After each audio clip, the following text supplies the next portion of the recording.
Good morning. My name is Harry Fisher. I'm the chairman of the Board of Estimate and Taxation. This is day 3 of our decision days, hopefully the final day.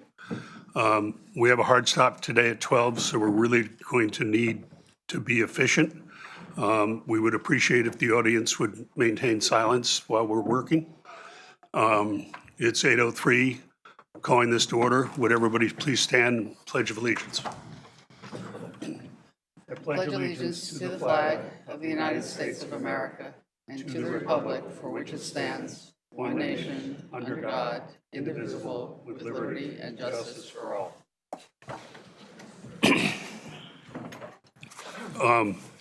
My party is requesting that we take a break for a caucus right now. So we will endeavor to keep this as brief as possible, and we will be back shortly.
Okay, we're back. We're almost at capacity, so I think the fire marshal advised that everybody needs to have a chair so we can maintain the count at the maximum capacity of the room. And Harry, I did, the cone room is available. I don't know if they've been able to yet to set it up to stream this recording, but there may be a place for overflow if that were Right, to occur. if that happens. I Yeah. think we probably have the majority of people here. So the continuing from yesterday, wait a minute, we're setting up a computer here.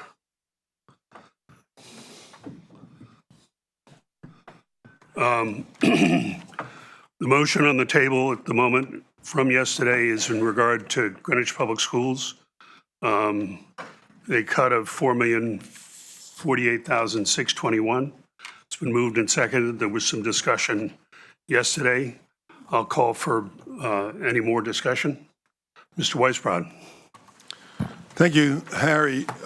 Well, yesterday, you heard our Republican colleagues submit an amendment to reduce the school budget by $4 million.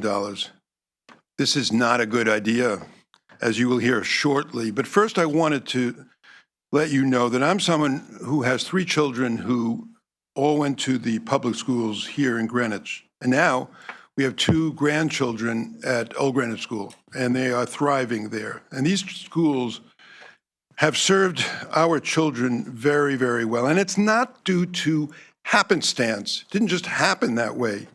It's because generations of dedicated teachers and staff have worked hard for excellence. Excellence attracts excellence. And by that I mean excellent teachers in an excellent environment attract other excellent teachers, and excellent teachers attract excellent families and excellent students. It's a beautiful thing. Our mission for our schools must always be to encourage, support, and yes, fund excellence. The benefits to the community are enormous. There is no better investment that we can make. Yesterday, we heard how the schools could cover a $4 million cut. Try as I might, I couldn't see how that translates into excellence. First, we were told that Greenwich Public Schools could reduce staffing to the 2019 level by terminating 20 academic positions. According to my Republican colleagues, this can be accomplished while miraculously keeping class sizes and programs intact. Have they discussed this miracle plan with the school superintendent? No. Have they reviewed this plan with the bipartisan Board of Education? No. Have they presented their idea to the town's first selectman? No. Have they presented this idea to the Democratic BET colleagues? No. Have they presented this idea to the parents in the community, to the PTAs? No.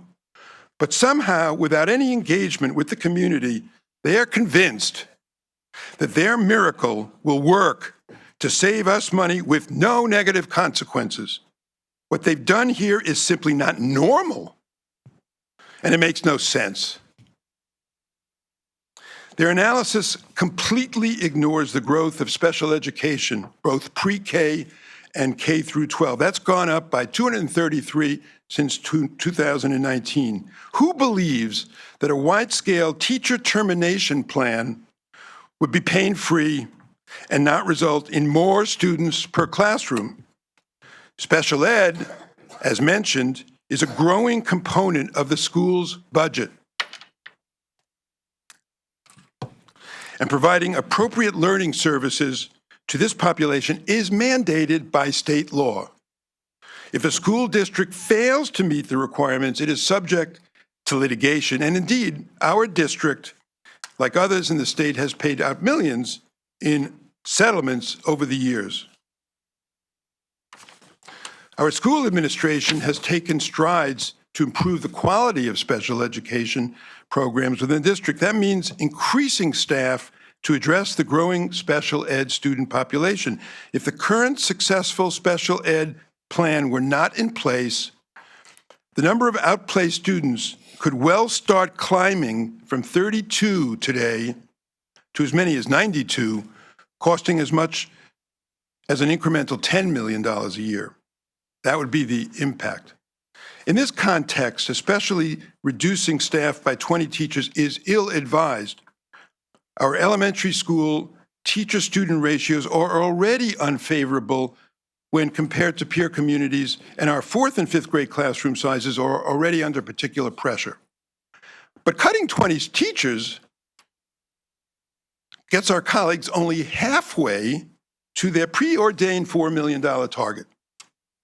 They maintain that teacher absenteeism is out of control and that by applying a strict dose of discipline, we can slash the substitute teacher line item to a level not seen for decades. In fact, to be specific, they assert a $1.4 million reduction in substitute teaching expenditures could be achieved, which would reduce the line item to $700,000. In the past 15 years, the least Greenwich has spent on subs in a year is $1.1 million. $700,000 is impossible. While it is true absenteeism since COVID has climbed throughout school districts nationwide, it may now be plateauing, and I believe in Greenwich it may be on the decline this year. Also, our absenteeism statistics are more or less in line with peer communities. Time off, vacation, and other absences are delineated by the teacher union contract. Even if it were easy, advisable, or warranted to invoke a more aggressive teacher disciplinary enforcement plan, it is extremely doubtful that such efforts would generate the financial cornucopia that is being presented. The third miracle cost saving presented by our colleagues seeks to reduce entry-level teacher salary below what is available in our peer communities. They maintain that we have skipped the first 4 steps, the entry-level steps. We go right to level 5, I believe it is. So they say we put the new teachers at mid-scale. Well, several peer districts have eliminated steps 1 through 4 from their teacher contracts, and that includes Darien, New Canaan, and Westport. Trying to attract talent with compensation well below our peer communities is very obviously a path to mediocrity. In fact, the $4 million proposed cut should be evaluated as such, a path toward mediocrity. There is an analogy in an adjacent budget amendment we haven't gotten to yet pertaining to the Nathaniel Witherell. The Witherell Amendment explicitly demands... Excuse me, Mr. Weisbrod, the oral amendment is not on the floor at the moment. Please just speak to the motion on the floor. I'll speak to what I'm speaking to. The Witherell Amendment to the motion on the floor, sir.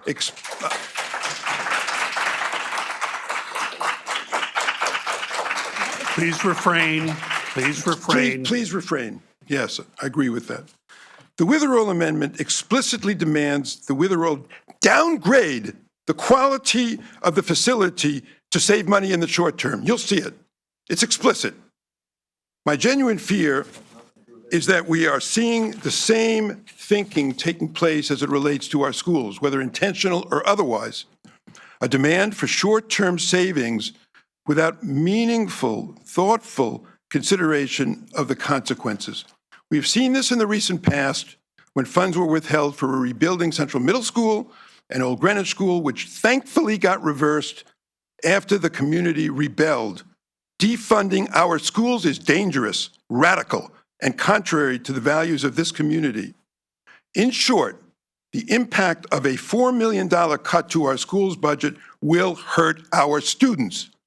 The superintendent of schools told the BET that on January 28th, that a reduction of that magnitude could trigger 40 to 45 fewer positions. Our bipartisan Board of Ed advised that a $4 million cut to the operating budget would have, and I quote, a significantly negative impact on academic programs and student achievement, unquote. We do not know yet precisely what programs would be sacrificed, but are advised that key parts of the school program, elementary school, PE, advanced learning, and language arts, they may all need to be reviewed. Our school superintendent said this week that a $4 million cut, quote, would have lasting consequences, unquote. Our first selectman as well issued a statement this week opposing the proposed cuts, noting, quote, the proposed $4 million cut to our schools is an action that I am respectfully asking the BET to reconsider. Finally, I'd like to make a comment about our process. Brinksmanship is not a good way to conduct the BET's business. Not until this week did the Republican caucus reveal their plan to radically overhaul the budget of our schools. Not once during the 2 months of budget deliberation was there any indication that a reduction of such magnitude was seriously on the table. We had a full-day budget review on February 7th with the Board of Education and the Superintendent of Schools, notwithstanding 2 months of frequent and detailed meetings. There has been no opportunity to debate, evaluate, and consider alternatives. In fact, the only proposal to reduce the school's budget was made at a budget committee meeting on March 4th, a month ago, and the proposed budget reduction was for $250,000, a far cry from the $4 million that is being discussed today. It's just not the right way to do business, and it's frankly disrespectful to all those engaged in the process. Please refrain. Please refrain, or we'll clear the room.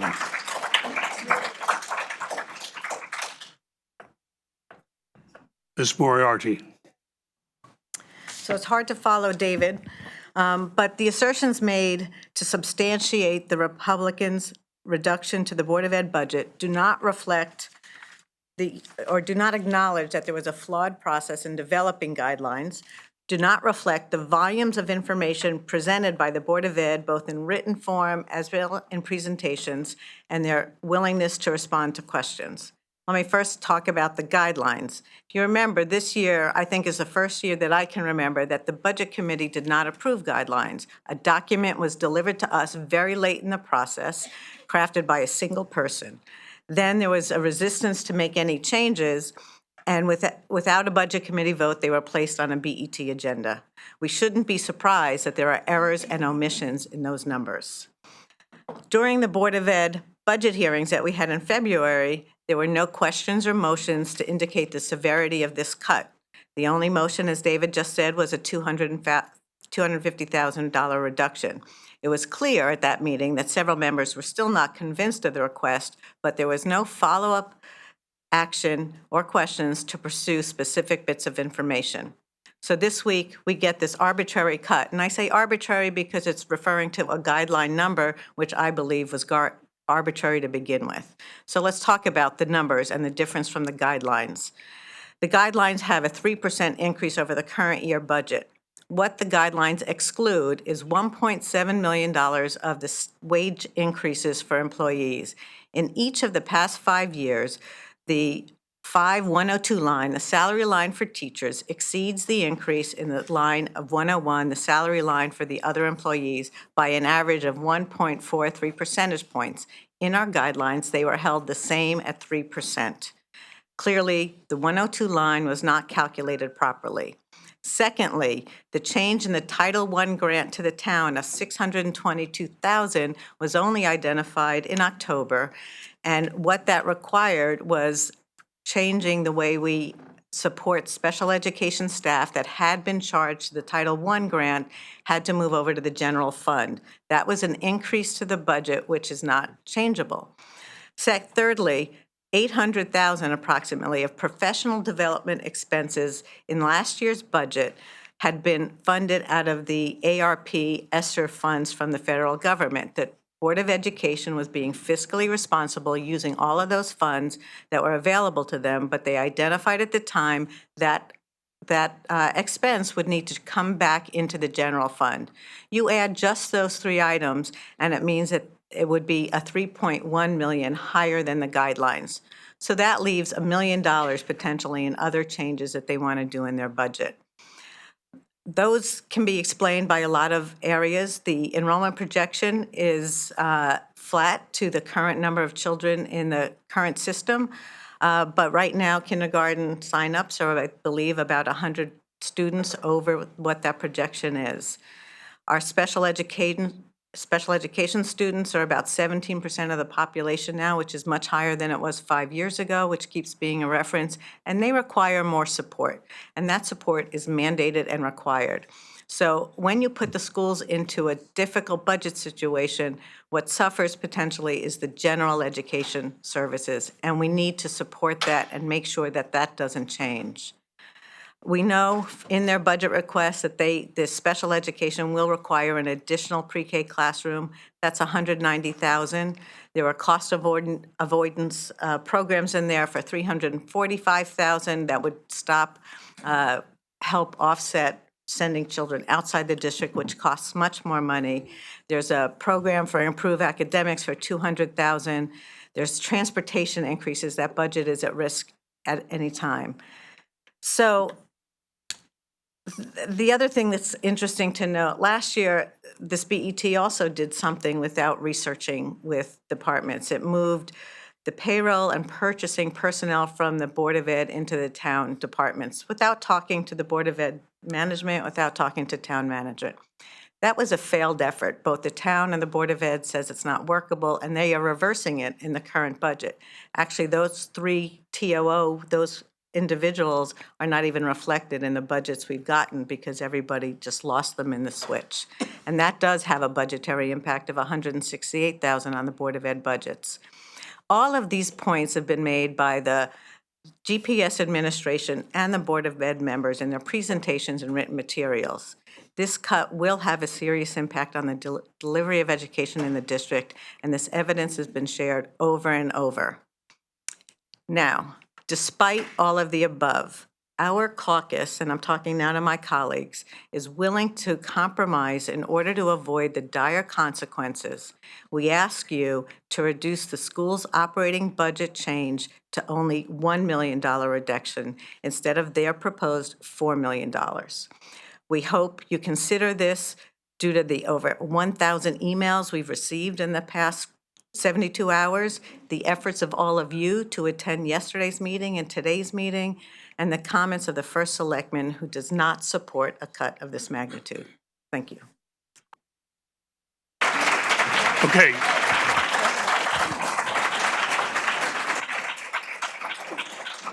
We're asking you to refrain. That's a serious ask. I have the ability to clear the room. If you want us to clear the room, we'll do so. Mr. Kalb. Thank you, Mr. Chairman. First of all, I'd just like to say that we all really do greatly appreciate your being here. Thank you so much. Please cease. Please cease. And we don't, Come on. no Excuse matter, me, Mr. Kalb. Not at We all. need decorum in here, or we will clear the room. I'm serious. We've got the police here. All right, let me. So, look, I just wanted to say, no matter your views, you know, whether you're on one side or the other, we are really glad you're here. We don't usually get turnout to see the arcane workings of the Board of Estimate and Taxation like this. So we really do appreciate your being here.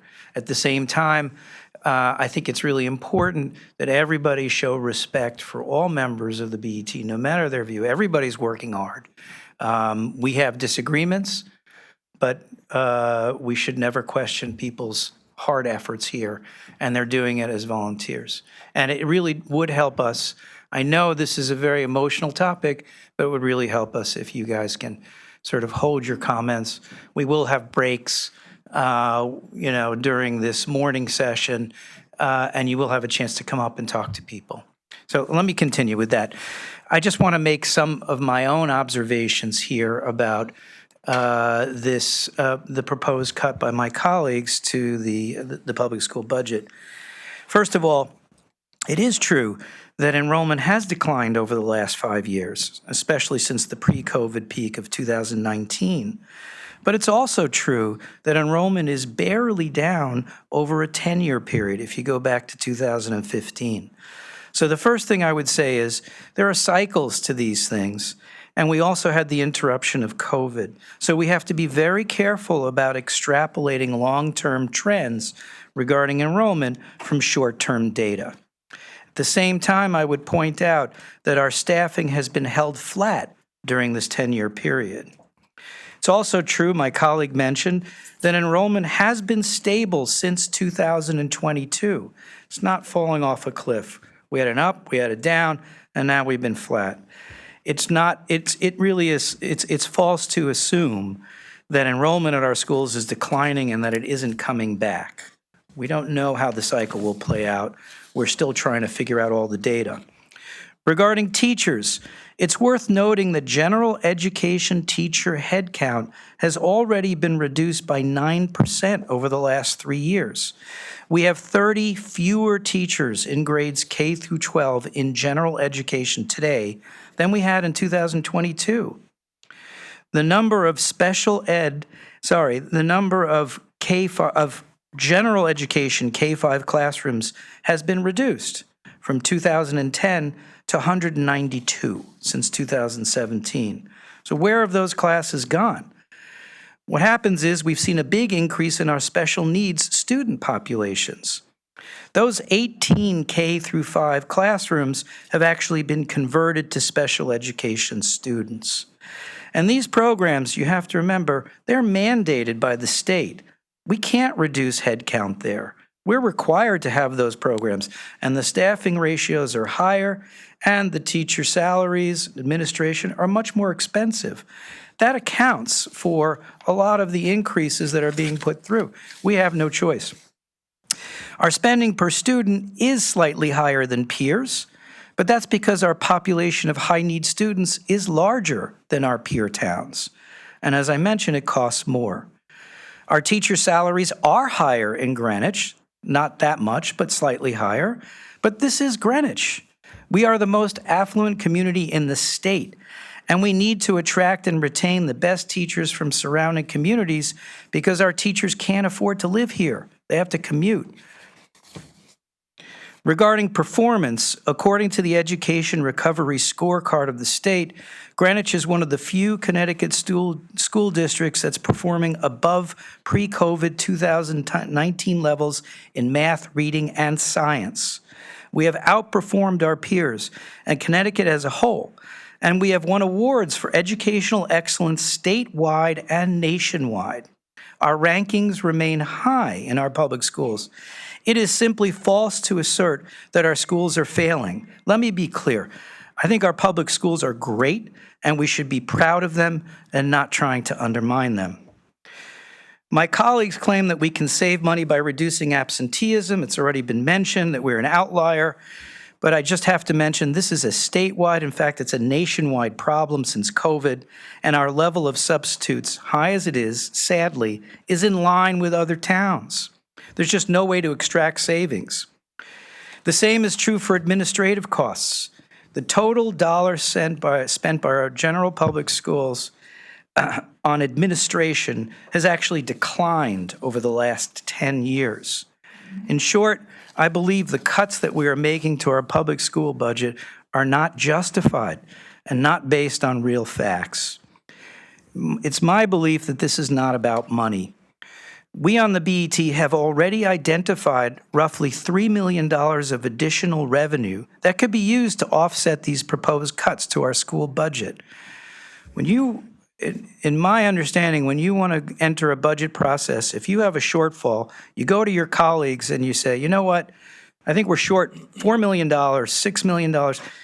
Let's find someplace where we can get those savings so we don't have to cut our budget here or cut the school funding. But that conversation didn't happen. The fact is, we have, as I said, identified an additional $3 million of revenue, and our Republican colleagues have already cut $4.8 million in capital projects, let alone from additional cuts to the operating budgets that we will soon discuss. So I think that cutting $4 million from the public school budget is just simply unnecessary. We've already got the revenue, or most of the revenue, cover it. And that's why my colleague is suggesting, all right, let's make a more modest cut of $1 million. So it's my belief that the reason for these large proposed cuts, it's not budget shortfalls. There's been no attempt to find ways to offset the cuts. Rather, these cuts to our public school budget are being made, in my opinion, as a kind of a statement. It's kind of a culture war. I think this is an act of bringing down the hammer, and I find it telling that our colleagues are potentially willing to sacrifice your children's futures to make this point. I want to be clear. I'm confident that our excellent Board of Education will do everything in their power to protect the quality of your children's education despite these cuts. They do great work. But I'm not sure how our town will recover from this kind of massive budget cut. And we'll have to make up for these cuts in the future and still find a way to move forward. That's going to be tomorrow's problem, and I wish that we would be thinking about that today, even as we're addressing the current year budget. Thank you. Thank you. Any other comments? Mr. Alfano? Despite repeated good faith efforts, we were unable to reach an agreement with our Democratic colleagues on a reasonable reduction. Some of us proposed lowering the figure to $2.75 million. A responsible compromise aimed at protecting taxpayer dollars while moving forward with the essential Greenwich Public School priorities. Unfortunately, that offer was rejected. From what we saw on Wednesday, it seems the focus has shifted from constructive dialogue to political maneuvering. Press conferences and recesses were prioritized over staying at the table and doing the hard work of negotiation.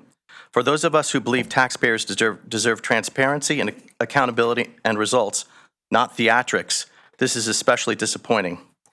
Ms. Moriarty, would you consider revisiting our last offer? There's still time to put politics aside and do what's right for the people we were elected to serve. Refrain, please. Refrain, please. Mr. Deschamps, was that you down there? I'm going to just, I'll be brief. I'm going to be brief here. There's a lot of discussion about charts and figures and numbers, and I think it helps just for a moment to show you, if we may have quiet in the room, please. It may help to show, this is the proposed budget that the superintendent does. This is 262 pages long. Many of you have not seen it. I've been through it. My Democratic colleagues have been through it. It's tabbed. It's got analysis charts, a lot of detail in here, thoughtfully presented. And I'll remind the public again that this was passed by a bipartisan Republican-Democratic Board of Education 7-1.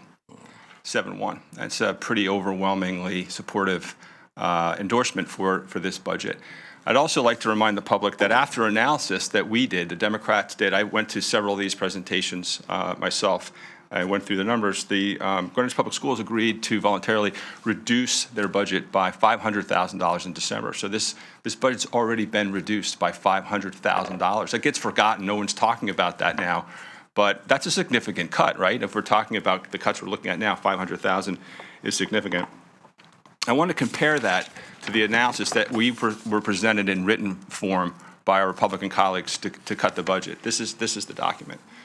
Okay, just so you can see, this is the document. This is the comparison. There's other books, by the way, that support the Greenwich Public Schools work that I have in my binder, my bag behind me. A lot of analysis here. This was what's presented to us. So when we were told, the public's told, you had time to review it, you had time to, this is what we had seen. This is an unsigned motion, by the way. There were no names associated with this. Now, I just want to read, because this is a public document, what the reason for the cuts were. $4 million cut.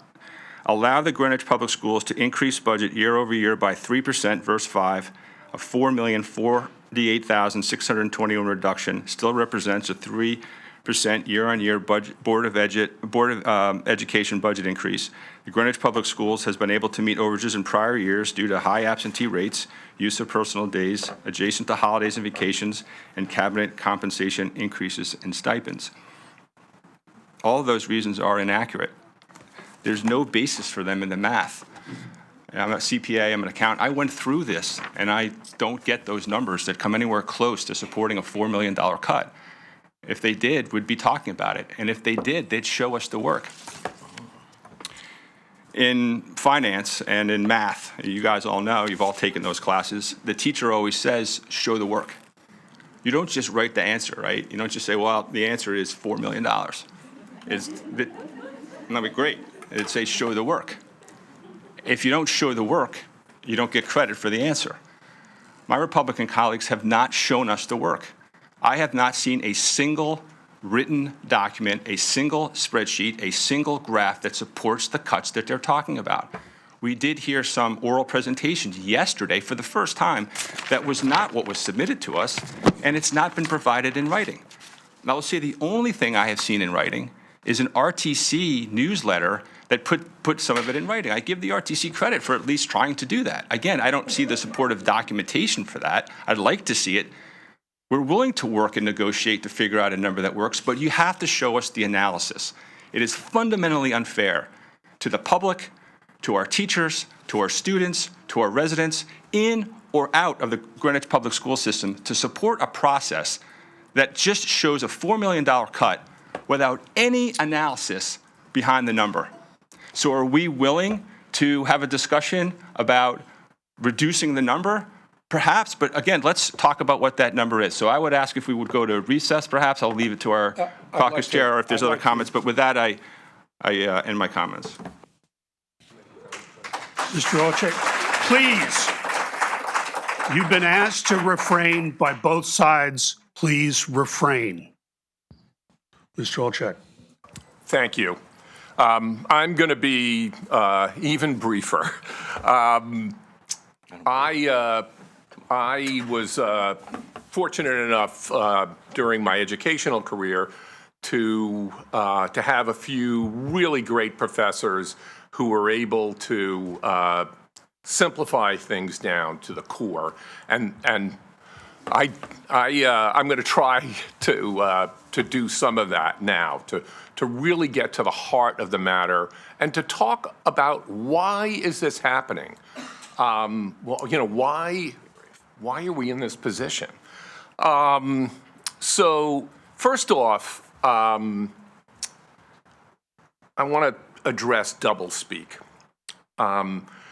You can't say you're for the schools and then say, but we're going to cut phys ed, ALP, special ed, AP classes perhaps. So you can't say you're for something and then not be for it. Just like you can't say with the Hamel rink, I'm going to take away $50,000 and any chance that you have of cost estimating. Mr. Olchek, please stay to the motion on the floor. I will. I'm making an analogy.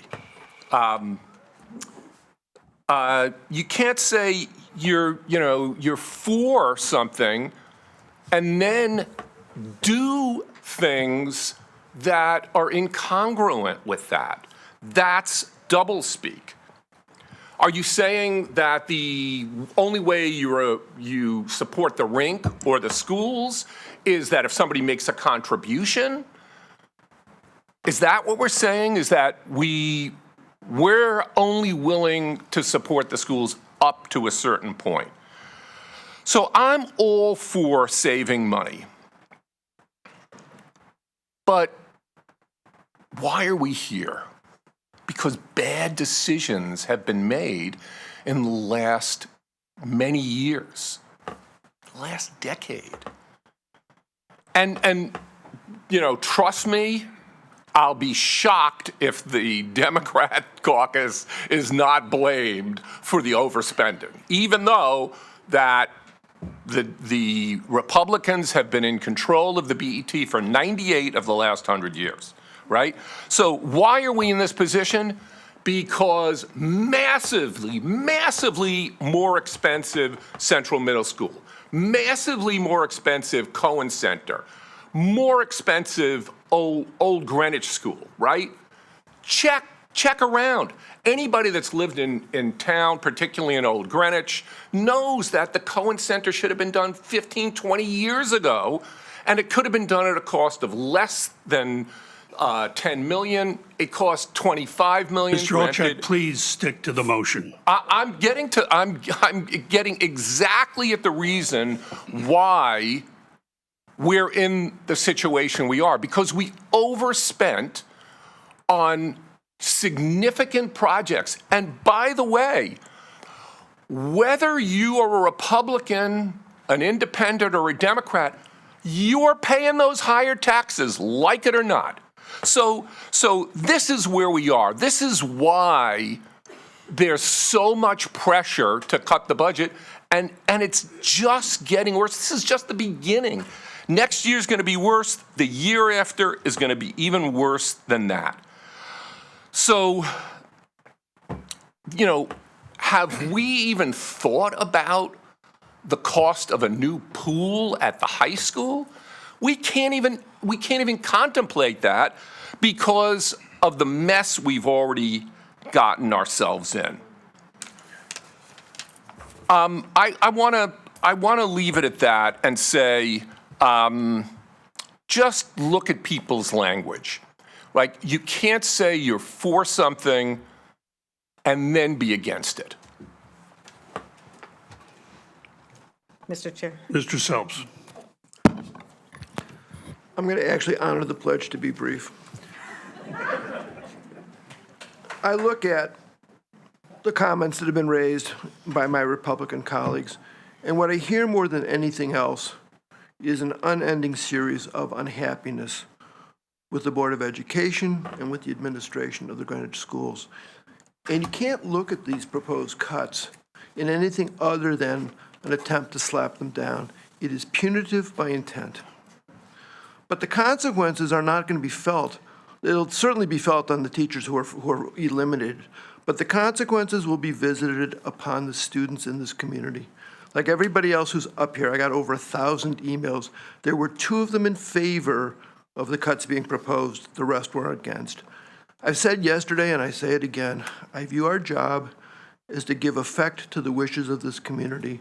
What I disagree with most fervently is the idea that this board, in the guise of exercising fiscal responsibility, simply ignores the wishes of the community that have been so fervently expressed.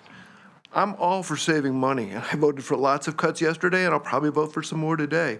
But I don't think that these $4 million cuts are well considered, and I think that even if the intent is to punish the school board and the school administration, the consequences are going to be felt by the students, and I cannot vote for that. Thank you. Please. Ms. Moriarty. My colleague referenced that we would need to recess, but before we recess, I want to ask my Republican colleague something. You've asked us now to consider a $2.75 million cut.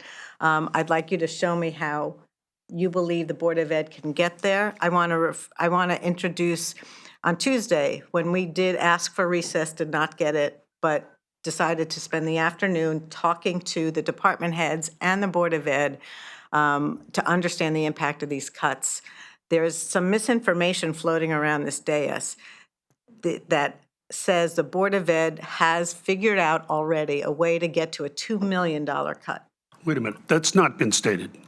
It's been stated not at the dais. You're right. It's been stated to me outside this room. So I will just report that when we went to talk to the Board of Ed, David and I met with the superintendent, the administration, I should say, to the superintendent and their CFO. They have told us they have not identified a way to get to a $2 million cut. They could barely eke together, they don't know exactly how they would do it, but they could eke together $1 million of cuts and protecting the classrooms.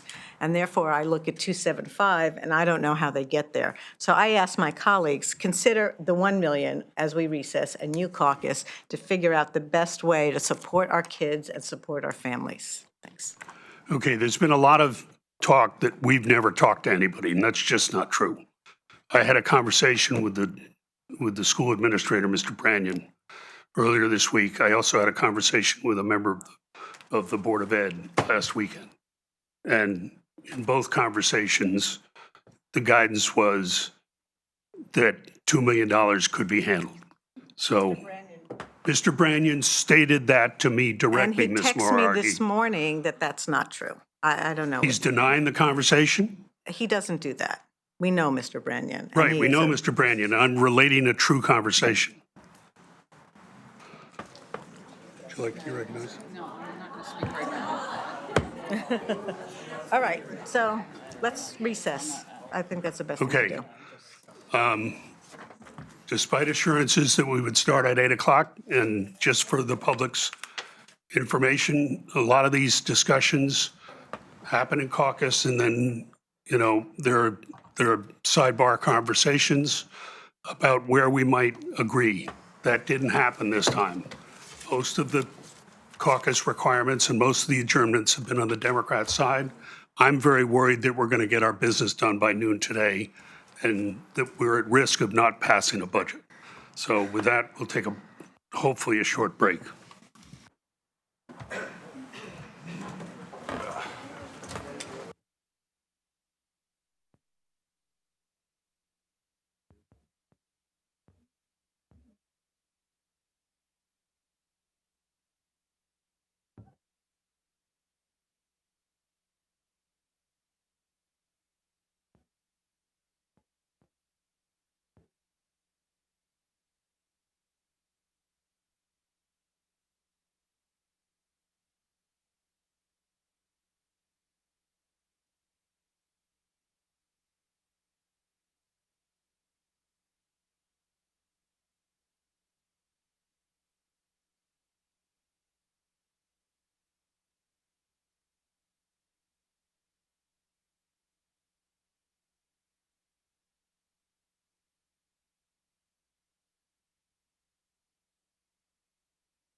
think I'll go later.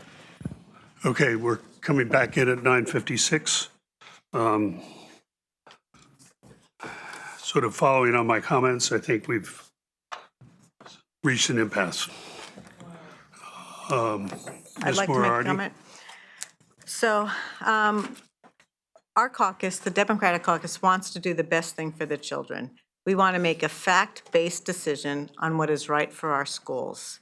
We've done the work, and we proposed a negotiated amount of $1 million. One Republican at this table asked for a compromise at $2.75 million cut. I have not received any data support for that number, so it is another arbitrary number intended to be punitive. So I ask, what's the reason that you're ignoring the data and will not understand the same numbers we're looking at and be at $1 million? We're not ignoring the data. We very clearly stated information with numbers yesterday, Ms. Vasiliotis and Ms. Jansen. Just for the record, we proposed a $2 million compromise. So the middle point, below the midpoint of the 4 and the 1. But did you And make that it? was refused. Mr. Weisbrot, I have the floor. So I'm now going to recognize Ms. Vasiliotis. Okay, again, I'm very, very dismayed about how nasty and political this discussion has gotten. And every time it happens, it gets worse, and our town is worse off for it. This discussion of the school budget is the penultimate example of these horrendous tactics. We did used to have fact-based, yes, facts, you know what they are. Civilized discussion about school budgets that focused on kids and families. This year, I've reached my absolute limit with the complete and utter lies that are spread primarily by a political party organization. Parents were told elementary class size would be increased if the budget wasn't passed as is. That is a dead flat lie. Parents were told key programs like ALP would be defunded. Another absolute lie. Parents were told teachers are completely burnt out. They are the highest paid in the state, are absent from the classroom on an average of 22 days. They work 180 days a year versus you and me who work 245 days per year. They are typically absent from the classroom 22 out of 180 work days. That's 9 more days than all teachers in Connecticut. Yet parents are told teachers are overworked and disrespected. Parents are told teachers since the 2019, before the pandemic, staffing and other direct education staff have been cut. RTM committees are furthering the lie, saying 30 teachers have been cut. My Democrat colleagues conveniently leave out the 45 new SPED teachers, aides, and special subject teachers that have been hired. It is a fact that BOE educational headcount is higher than 2019 when we had 480 more kids. Let me say that again, 480 kids. Yet somehow the world will end if Superintendent Jones has to manage with the staff of 2019 level. Democrats deny the actual HR records of the town, which I have gone through, and spread the lie that to parents that staff has been cut and not by a little bit. My favorite lie is teachers are paid less than peers and Dr. Jones can't find candidates. BOE Finance and HR have testified for the last 3 years that Greenwich is unable to get new hires at $60,000 per year, which is the negotiated contract rate with the Connecticut Teacher Union. So they just ignore the scale and hire at the midpoint, and these are Blaise and Jonathan's words, and the midpoint is $27,000 higher or $87,000. We somehow can't find teachers and can't manage to the contract. So the BOE shows up asking Greenwich taxpayers to fund a 6% increase on top of last year's 6% increase. These tactics make it impossible to have a civilized, fact-based discussion. Leslie Moriarty has said that reducing the increase, and it's an increase to the BOE budget, we are not reducing the budget, we are reducing the increase to the budget. Telling people we are cutting is disinformation. when you were chair of the BOE, would you have accepted an absentee rate that is double of the rest of the state? So we can't ask the BOE to have direct touch the kids' staff at 1,010 instead of 1,030. Yes, asking them to get to the staffing level of 500 more kids than they have now. That means hiring a few less new hires. So we can't ask the BOE to manage to the state level of absenteeism instead of giving them 1 day off every other contracted work week. Democrats refuse to even discuss the 9,500 substitute days costing $1.4 million that might be saved. The same with pay scale. We can't discuss paying our staff at the teachers' union own negotiated contract. How is it that people got into these insane arguments and insane justifications? I guess it's welcome to the new Greenwich. I have a 95-year-old woman, and there are a lot of seniors in town. You think nothing about a 5% or 6% increase, which is real money to them. These are people with fixed incomes and shrinking retirement portfolios. What are they supposed to do? When did we in Greenwich ever start thinking this way? So I'm sorry, but I do not agree with what has been said by my Democratic colleagues. I have offered you information and a roadmap, and obviously we can't decide what the Board of Ed does. We can only reduce their budget, and it's up to them to do the right thing.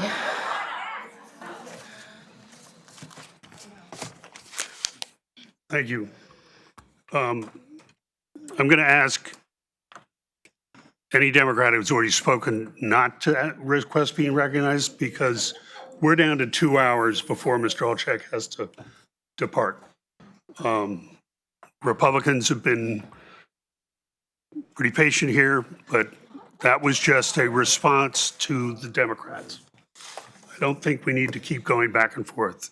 I'd just like to clarify 2 small points, please. Make it very short, please. So on enrollment, the Board of Ed hires an outside service called Prouda, not Prada, Prouda, and they forecast enrollment over an extended period of time, a decade. The forecast for enrollment by an independent consultant is essentially to be flat, not rising, not falling. That's just the fact, okay? You should be armed with facts. Regarding absenteeism, I don't like absenteeism. In fact, I think I probably spent more time than anyone on the HR committee delving into why that's an issue. But as my colleague Lucia Jansen has pointed out, and I agree with her on this, we can't do anything about it. It's contractually allowed. And so there's really, we can try, and we put as much pressure as we can on the Board of Ed to correct that, but it is what it is. It's allowable per the contract. That's not likely to raise additional funds or reduce costs and narrow this gap we're contemplating now. Thank you. Thank you. Very short, because I Ms. am not going to Moriarty. go line by line refuting the data or the what sounds like data that Ms. Fascios is stating. As you know, everyone knows, you can twist information to make it say what you want it to do. And what we should be doing as a board of having these discussions 2 months ago in February to talk about these assumptions, to get them on the table and figure All out right. what's the right I'm answer. going to cut you short. Okay? This is not speaking to the issue. This is grandstanding, please.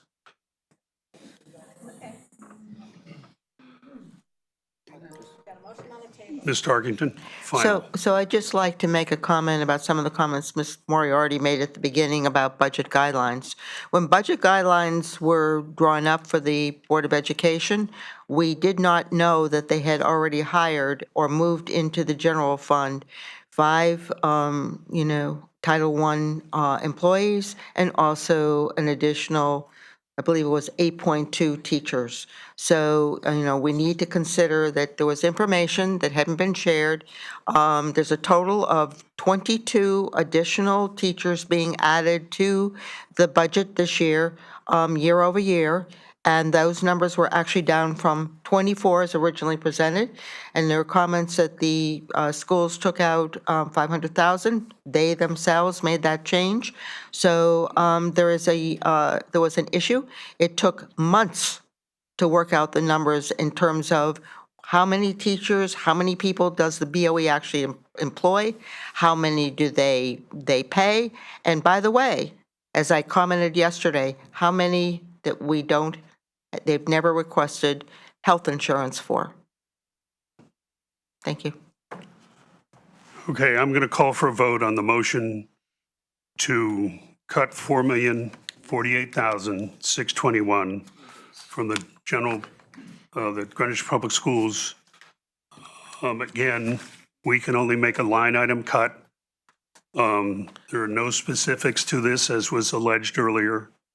We're not making a judgment. We're prohibited by law from making line item cuts. So I'll start with Mr. Alfano. Yes. Mr. Kalb. We are voting on a motion to reduce the Board of Ed budget by 4 point, I just stated it. could you state it again, Please please? be quiet. Yeah, I'm sorry. Beg your pardon. This is to reduce by $4,048,621. Okay, thank you. My vote is no. Ms. Jansen. Yes. Mr. Weisbrod. No. Ms. Moriarty. No. Ms. Tarkington. Yes. I'm a yes. Ms. Vasiliotis. Yes. Mr. Selps. No. Ms. Aurora. Yes. Mr. Deschamps. No. Mr. Olczak. Absolutely not. That's 6-6, and I will make it 7-6 in favor of the cut. All right.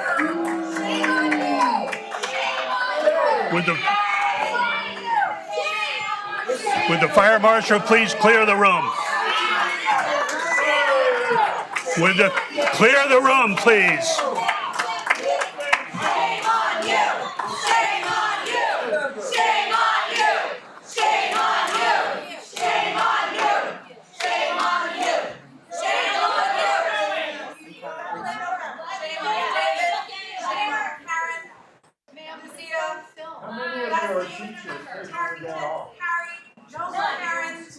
Yeah, it's Harry Fisher, Chair of the Board.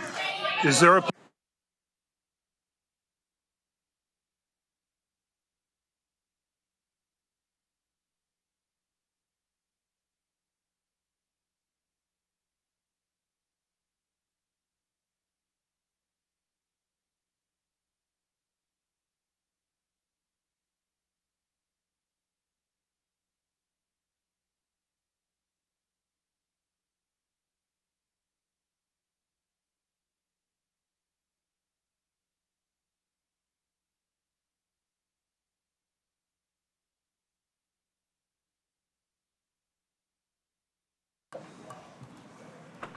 Can't stand up for yourself? You don't have a word to say?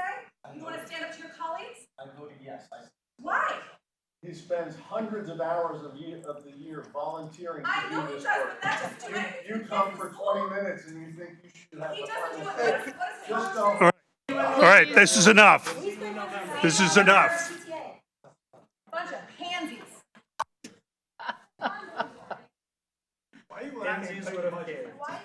I'm laughing at the word pansy, okay? I'm sorry. It's ridiculous. It's an increase. Okay. We're going to continue our business. I believe Fixed charges? well, we need to still go through the general fund. Joan, I believe the next line is libraries. Department 701, Greenwich Library, $9,545,884. Department 702, Peterson Foundation, $1,193,334. Department 710, Perot Memorial Library, $1,906,383. Total libraries, $12,645,602. Parks and Recreation, Department 801, Administration, $1,280,223. Department 811, Recreation Division, Recreation, Supervisors, $127,955. Department 812, Recreation Division, Organized Recreation, $1,130,463. Department 814, Recreation Division, Eastern Civic Center, $544,911. Department 815, Recreation Division, Community Centers, $17,173. Department 816, Recreation Division, Skating Rink, $262,168.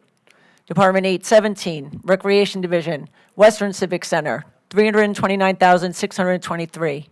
Department 821, Parks and Trees Division, Administration, $154,119. Department 822, Parks and Trees, Parks Areas, Playgrounds, $4,843,418. Department 825, Parks and Trees Division, Equipment Management, $206,664. Department 829, Parks and Trees Division, Trees, $1,660,803. Department 831, Marine and Facility Operations, $261,452. Department 832, Marine and Facility Operations Maintenance, $864,782. Department 833, Marine and Facility Operations Beaches, $1,805,850. Department 834, Marine and Facility Harbors and Boating, $869,250. Total Parks and Recreation, $14,358,854. Fixed charges. Department 901, Town Contributions for Employee Benefits, $110,650,100. Yes, I have an amendment. The fixed charges, account A901-57100, to reduce healthcare costs by $668,000, and A901-57102 is to reduce the employee cost share by $118,000. That is a total of $550,000. So again, I'm listed as a second here, but that's exactly what the Board of Ed might need for their head count, so I'm no longer going to second this motion. Do I have a second, please? Second. Okay, it's been moved by Ms. Tarkington, seconded by Ms. Vasiliotis for a reduction to fixed charges 901, the account that was read. Discussion, please. In February, the town got a preliminary estimate for the 2025-2026 healthcare increase of 12%. That was up from 7% that was estimated at the time we put budget guidelines together. Since, very recently, we have received final medical premium rates from the state, which are now 11%. Again, up from the 7% that we originally talked, but it's about, and put in guidelines, however, down from the 12%. So I Ms. made, Moriarty, please. Yeah, I'm going to just remind this board, there was a motion at the Budget Committee to raise this account by about $550,000, I don't remember the exact number, because of the TOO. And the Board of Ed, we know, has the obligation and requirement to increase staffing to meet the needs of the special ed population. That's not going away, even though there may be a $4 million cut that was just passed. So this healthcare expense may be required to meet the needs. And so I suggest this not be supported. Further discussion? I'm confused by Ms. Moriarty's comment. She's saying to reallocate money that hasn't been for employees that have never been improved in terms of the TOO to provide health benefits for these employees, similar to what was done this year without understanding and I approval? believe you're aware of the state authority that the Board of Ed has is to use their budget to support the needs, the educational needs of their kids. So that includes providing special education services, which is primarily staff, and they will have the obligation to continue to meet those needs. The majority of the budget that was just reduced was filling special education requirements. Those people will still be required on the payroll, and therefore the health expense will still be needed. So again, I just point out that as an estimate at this point in time, we estimate health benefits alone for the Board of Education are approximately $44.2 million. Any further discussion?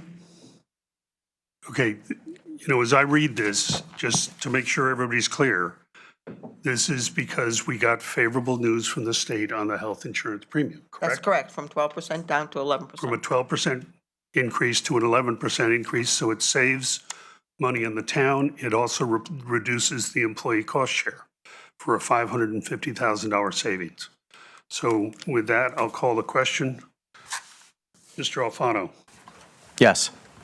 Mr. Kalb, This is to accept that savings, correct? correct. Yes. Ms. Jansen, Yes. Mr. Weisbrod, Yes. Ms. Moriarty, No. Ms. Tarkington.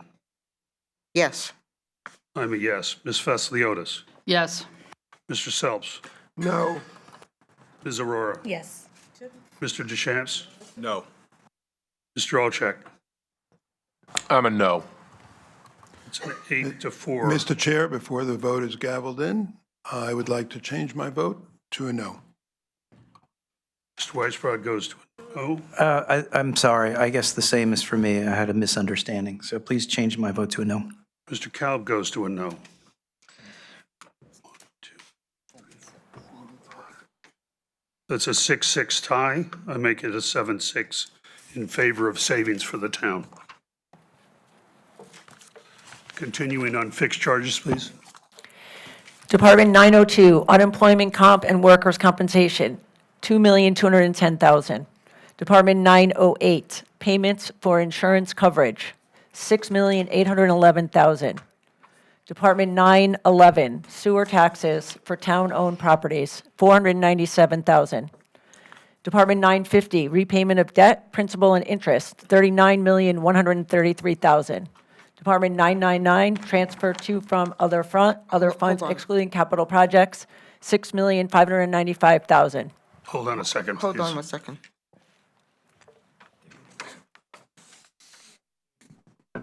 Oh, great. I'm sorry, what? With the withdrawal factor.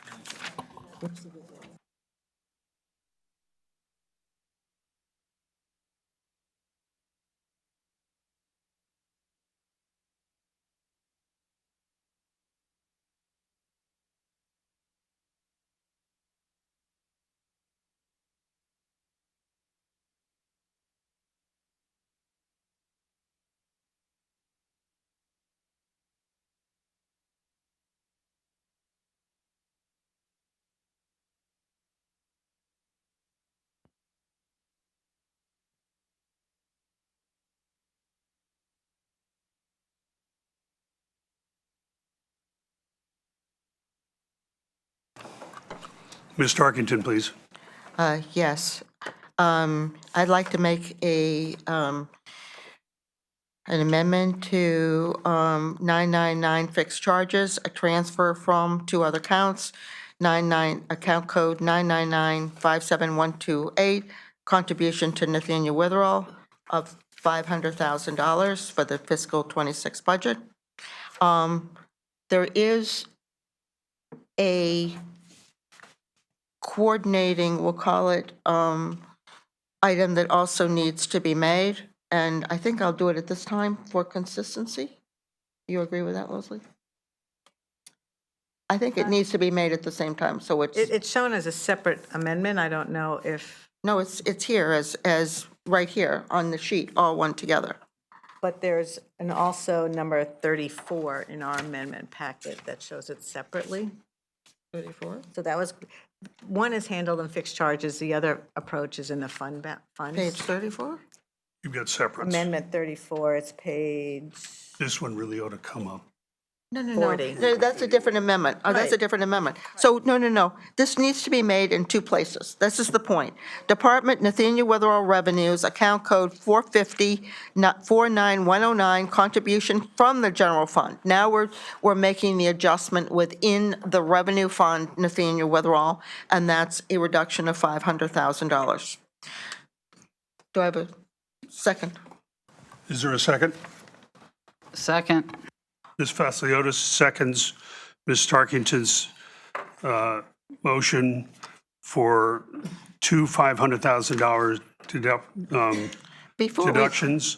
One is. Wait a second, let me finish here. That's the reason, we need a first and a second, but I think I've just We made have a a mistake. second. I gave you a second. But I think I made a mistake. I think this was David's motion. Doesn't matter. Okay. Doesn't matter. So, So Nathaniel, let me just finish then. Nathaniel Witherall's continuing trend of loss increases must be addressed by management. Newly elected TNW Chair and Chair Finance Committee should develop a plan with reduced cost of support from the town. This reduces the upfront fiscal year 26 cash contribution to Witherall by $500,000, while a total $5 million loss support in 999 fixed charges to cover losses in arrears remains in the fiscal year 26 budget. And again, we are told that Nathaniel Witherall's substantially reducing its losses, and therefore this fits with their plan. Further discussion, Ms. Moriarty. I just want to point out what this does. All it does is defer this expense to a future budget year.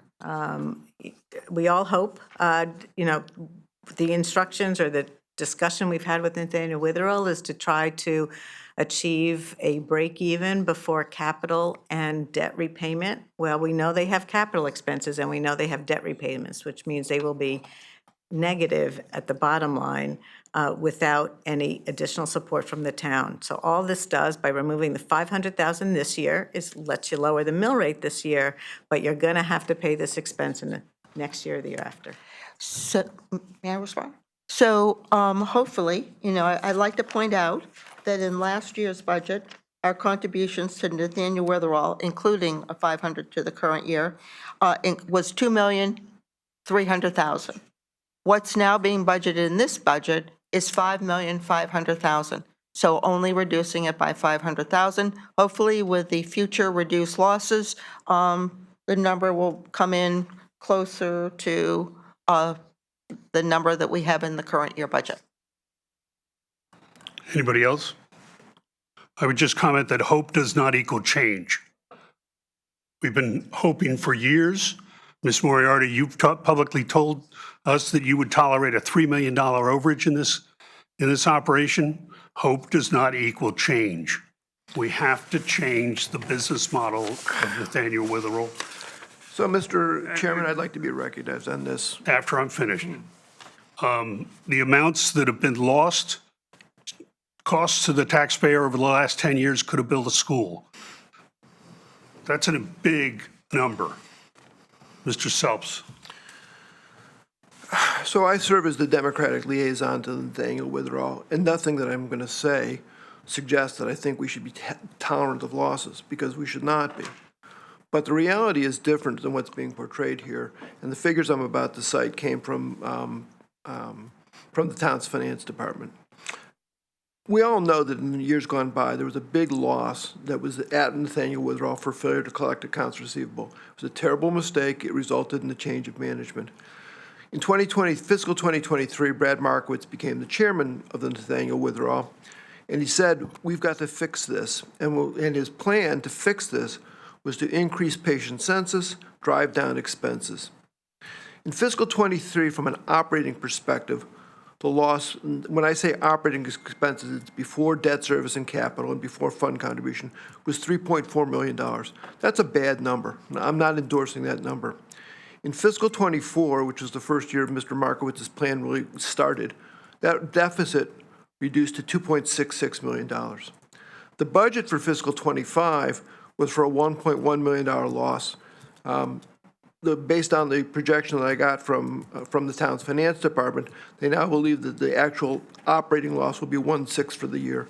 Again, I'm not suggesting that anybody should tolerate that, but I also point out that what you've seen over 2 years is a reduction of $1.8 million. It's gone from $3.4 million in operating losses to $1.6 million. That's progress. That's real progress. And so this idea that somehow there hasn't been attention to the issues, I sit every month with the Nathaniel Witherall Finance Committee, and I go to the board meetings.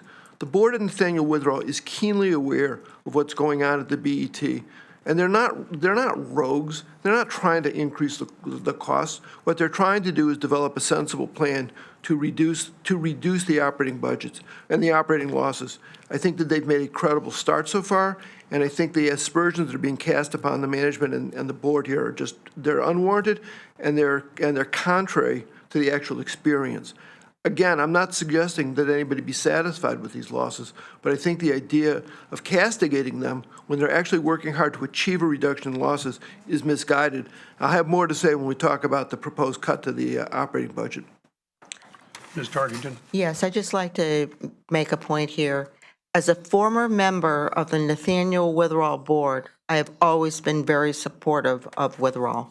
And so this is something that we can do that is beneficial to all of our taxpayers, no matter what.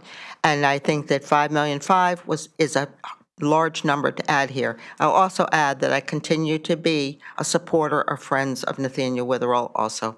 So I believe that this is a cut or reduction that makes sense for this budget and for all the people of Greenwich. Anybody else? Okay, the vote is on 2 adjustments downwards. One is fixed charges to from other funds, the $500,000 contribution to Nathaniel Witherall. The other is a corresponding reduction in the Nathaniel Witherall revenues line, the contribution from the general fund, a reduction of 500. So I will now call the roll. And I'll reverse. Mr. Olczak? I'm going to pass for the moment. Mr. Deschamps? No. Ms. Aurora? I'm going to pass also, Harry. Mr. Selps? No. Ms. Vasiliotis? Yes. I'm a yes. Ms. Tarkington? Yes. Ms. Moriarty? No. Mr. Weisbrod? No. Ms. Jansen? Yes. Mr. Cowell? No. Mr. Alfano? Yes. Mr. Olczak? I'm going to vote no. Ms. Aurora? Yes. It's a 6-6 tie. I'll break the tie and make it 7-6.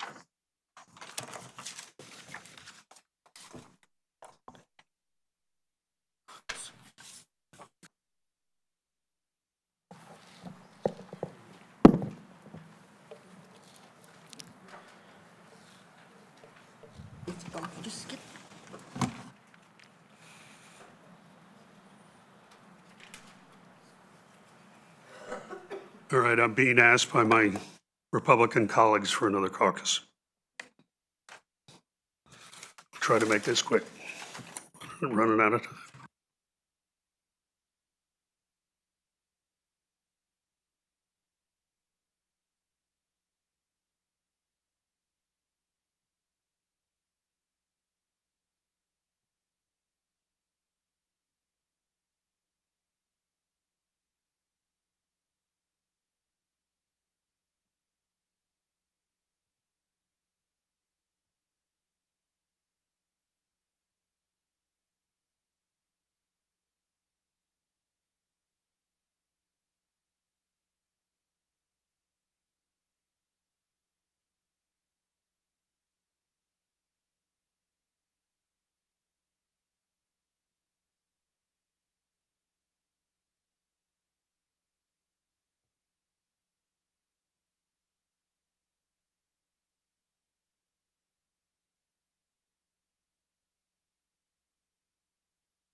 Okay, we're back in session. Thank you for the people that are still with us. We appreciate your presence. At this point, I'd like to recognize Ms. Tarkington, please.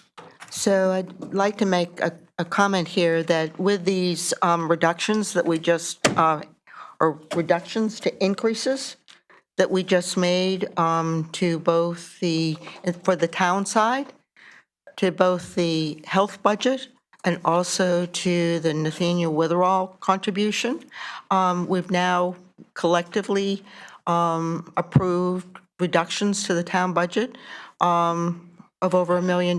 So collectively, we've been, both the town and the Board of Education, we've made reductions to keep Greenwich affordable for all of our residents, and with reductions to both town and schools in the 1% to 2% range. So I just wanted to make those comments. make that vote on that 1% to 2%, right? We voted on two things, Leslie. We voted on the health benefit reduction, and we voted on the Nathaniel Witherall $500,000, and we voted on the BOE schools, correct? You You just remember all made- these things? I remember all those, but you just made a comment about the other governmental changes. There is another motion coming up, correctly? We will just keep on doing our business as we're doing business. I do think that Mr. Geiger has informed us that the current mill rate, you wanted, No, No, we're not there yet. we can't project the mill rate. We don't know what that is. I just want to clarify, just for the public's, all we've been doing is reducing increases. Right. There are still substantial increases to the town and schools' budgets. So with that, I'd ask Ms. Lynch to continue under fixed charges, please. Or did we finish that? With the adjustments, total fixed charges, $164,846,100. I'm sorry, could you please repeat that number? $164,846,100. Thank you. Okay, now, that's the, Mr. Chair, we've completed the general fund. Ms. What- Moriarty. There's, in our amendment packet, I'm not up to speed, I haven't been informed, but there's a general townwide reduction. That's not on the table. It is, that amendment is not just a going to sec, be made, just a is that correct? Just Ms. Tarkington.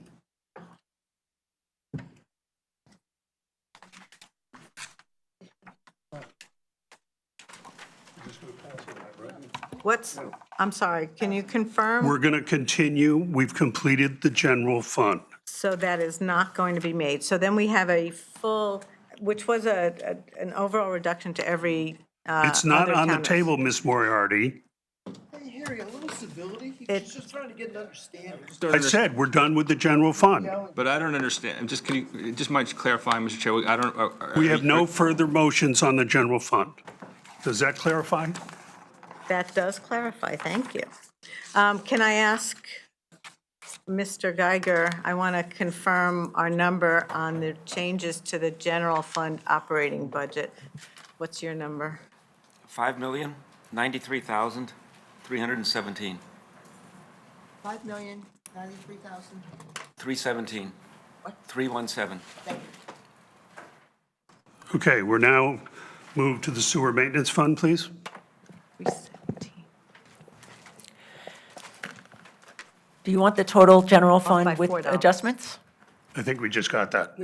That was the adjusting amount. Oh, do you have the adjusted total? Sure. Yeah, $503,484,935. I'm sorry. 503,484,935. Okay,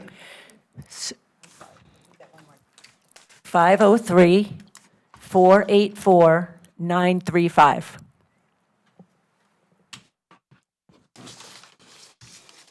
Sewer maintenance fund, total $9,534,658. Sewer improvement fund, $14,821,000. The Nathaniel Witherell, $35,075,149. Excuse me, I think we need to make a correction. Isn't that number now reduced by 500,000? We made that change, or, No, it's to the revenue line, not the That goes cost to revenue line. line. oh, consider, okay, so, School lunch? School lunch, Department 670, $5,205,281. Parking fund, Department 219, parking service, $4,070,618.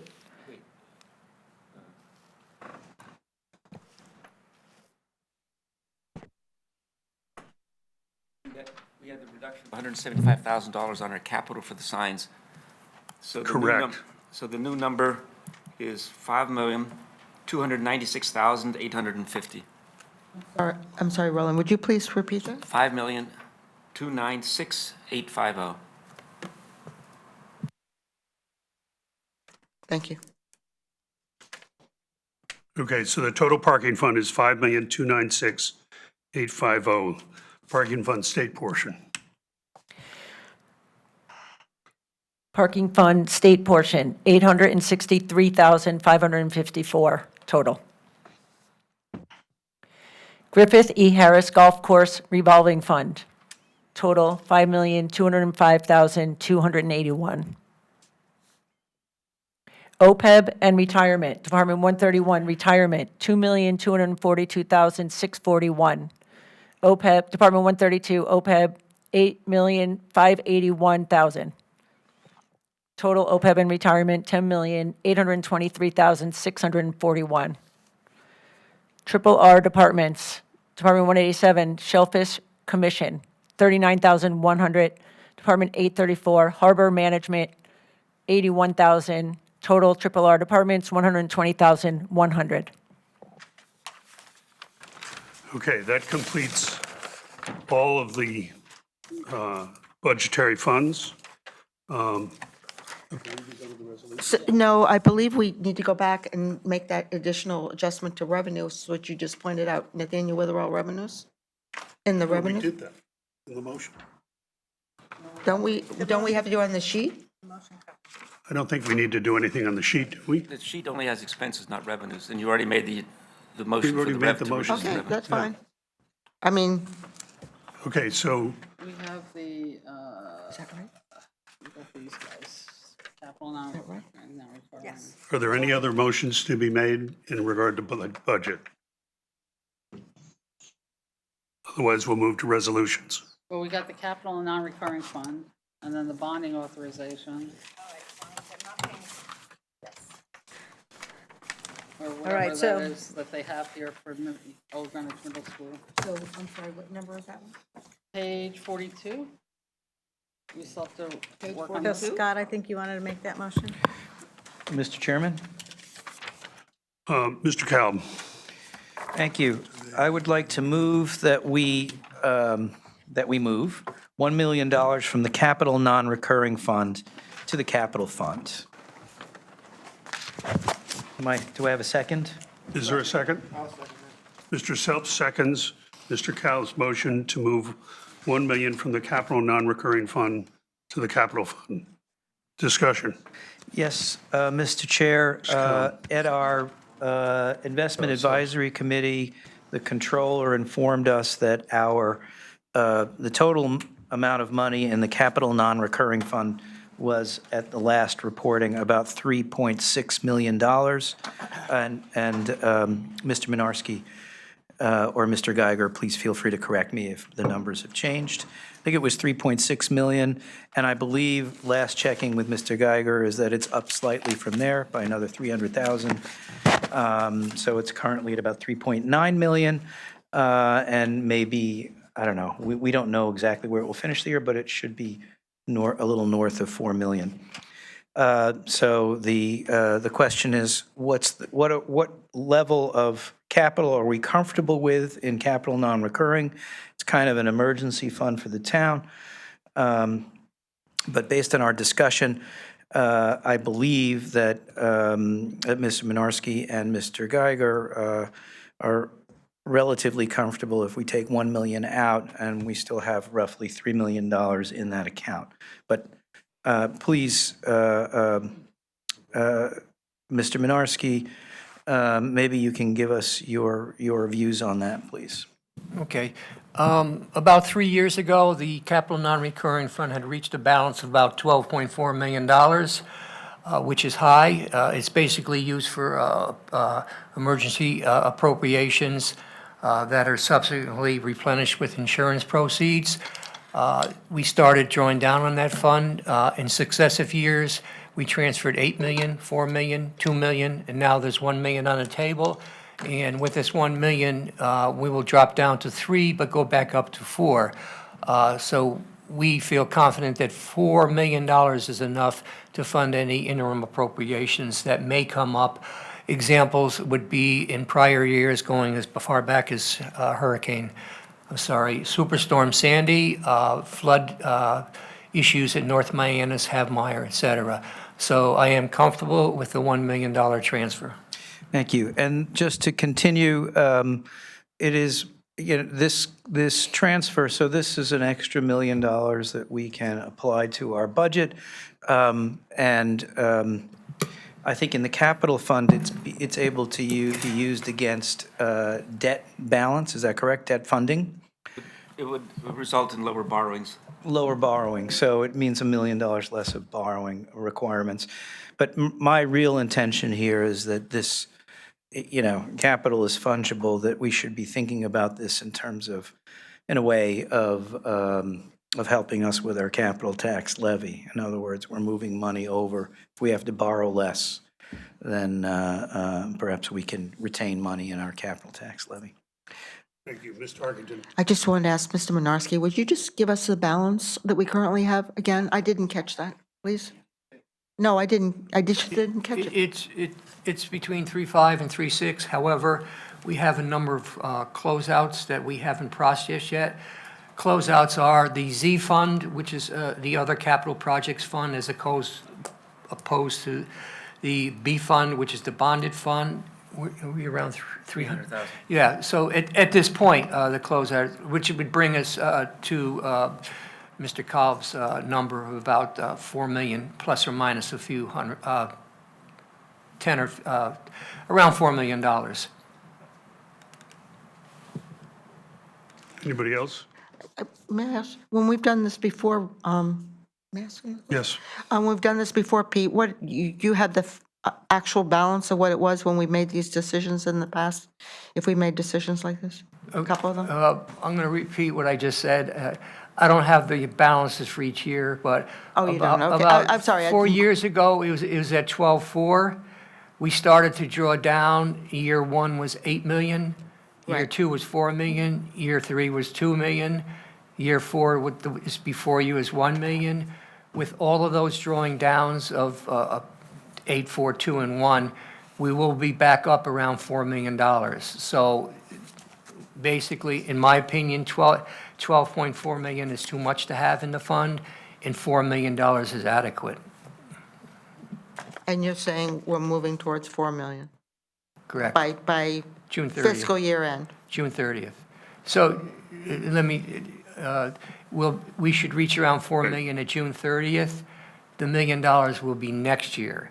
So that if we take the, as of July 1st, it'll drop to 3. Right. But then it'll climb back up as we close out projects next year, not the current year. Correct. I understand. Thank you for the additional information. Okay, I would just point out that, like a lot of complaints we've heard from the other side, this was somewhat last minute, didn't give us a lot of time with everything else going on to consider it.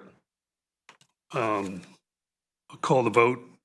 Can I just make one comment? I believe it was discussed, certainly the balances were discussed and the availability of potential $1 million at the IAC meeting, so that some members of this board had thought about this issue in advance. And as Mr. Minarski said, he's comfortable with it, but I'll. Not so the just as entire background. board. Not the entire board. Yeah, no, just to clarify, at the IAC meeting, we just discussed the balances. We didn't discuss any movement whatsoever. Mr. Calb, you and I have definitely not had this discussion about this amendment, but, No, that's right. The chair Yes, of Mr. RI, Cal. sorry, thank you, Sorry. Mr. Chair.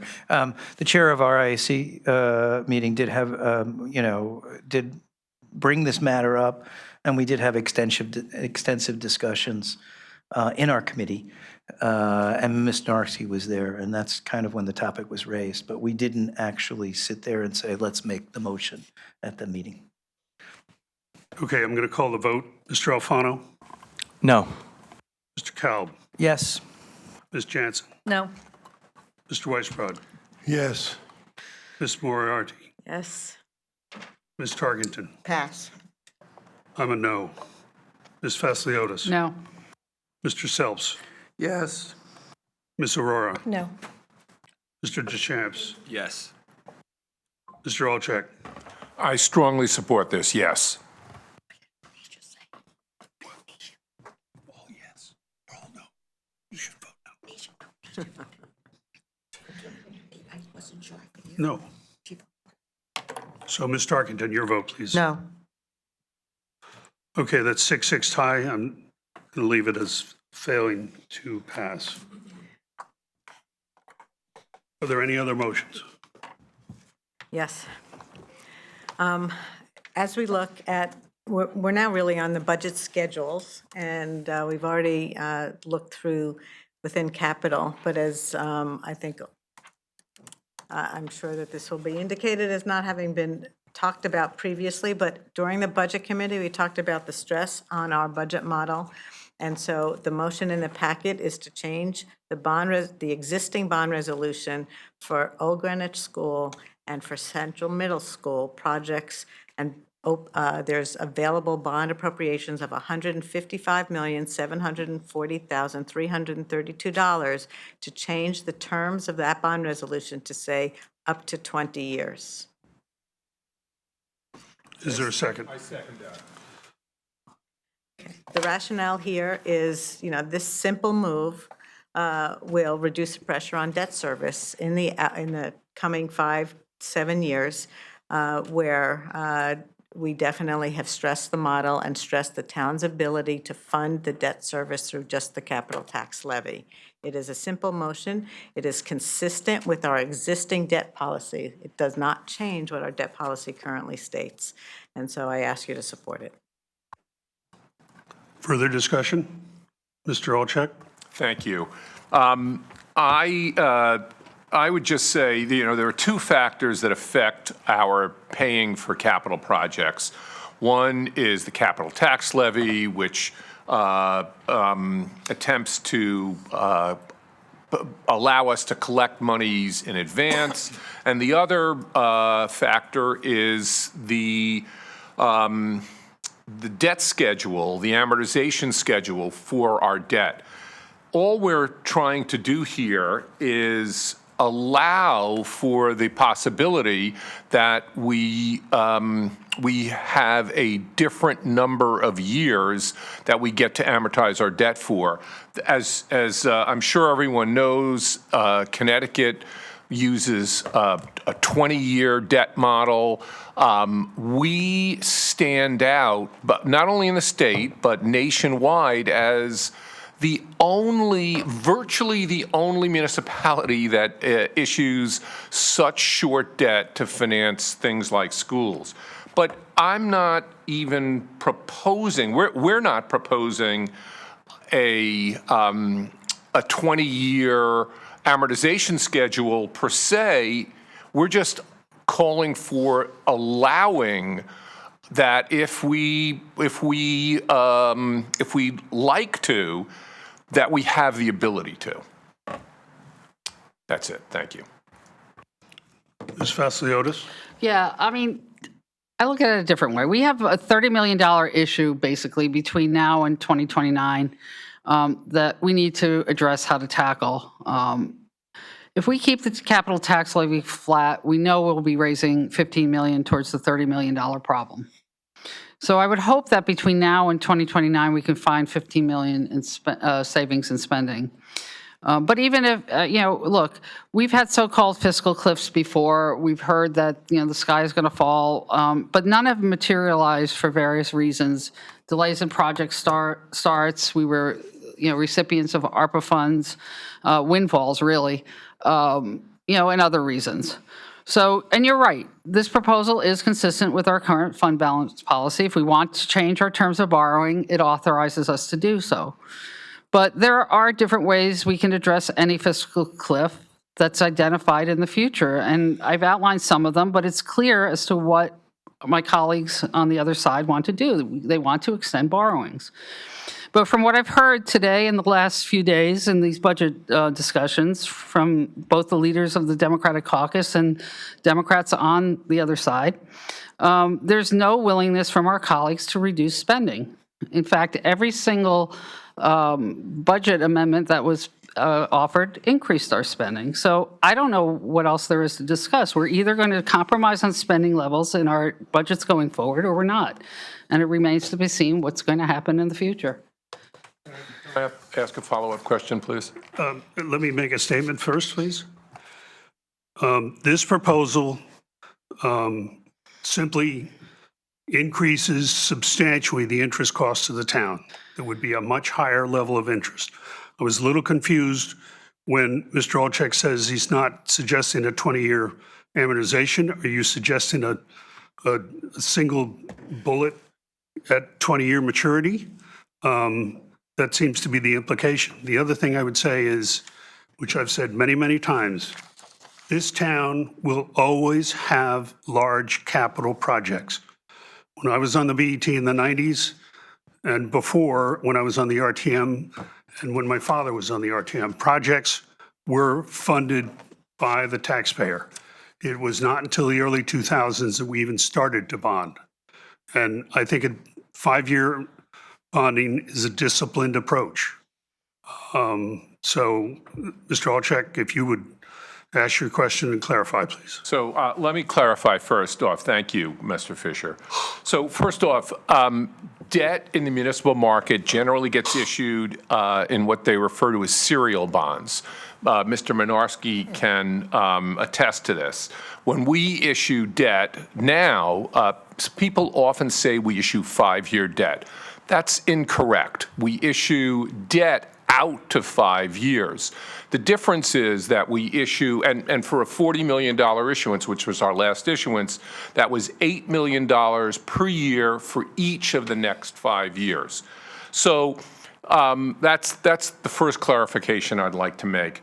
Now, the total interest payments for a borrowing, for a 6-year borrowing versus a 5-year borrowing, yes, in aggregate, the interest payments are greater, but the amortization payments are lower. It's just like, a mortgage. So if you have a 30-year mortgage, your amortization, your monthly amortization payments are far lower than they'd be if you were borrowing for 10 years. In aggregate, you're paying more interest for sure, but the point is that if you simply don't even allow for the possibility, and this is sort of a mathematical certainty, right? This is basic linear algebra. If you put a constraint on our borrowing ability, which you're doing essentially by saying we're only going to borrow up to 5 years, the solution is suboptimal.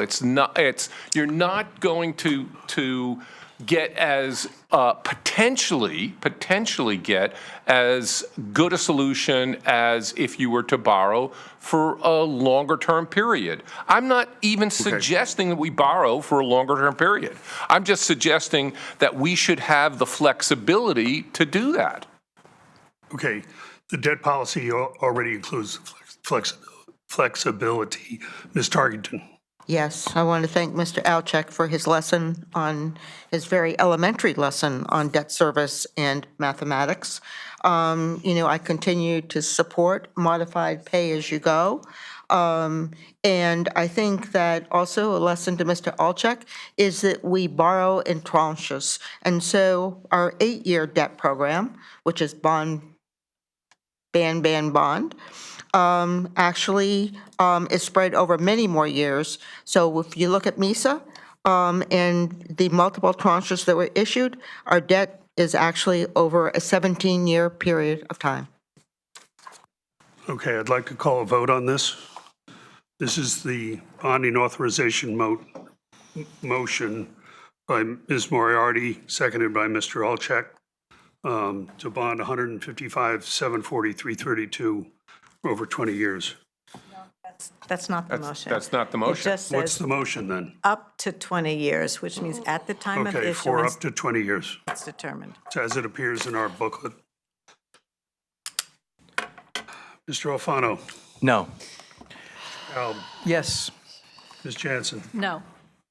Mr. Weisbrod, Yes. Ms. Moriarty, Yes? Ms. Tarkington. No. I'm a no.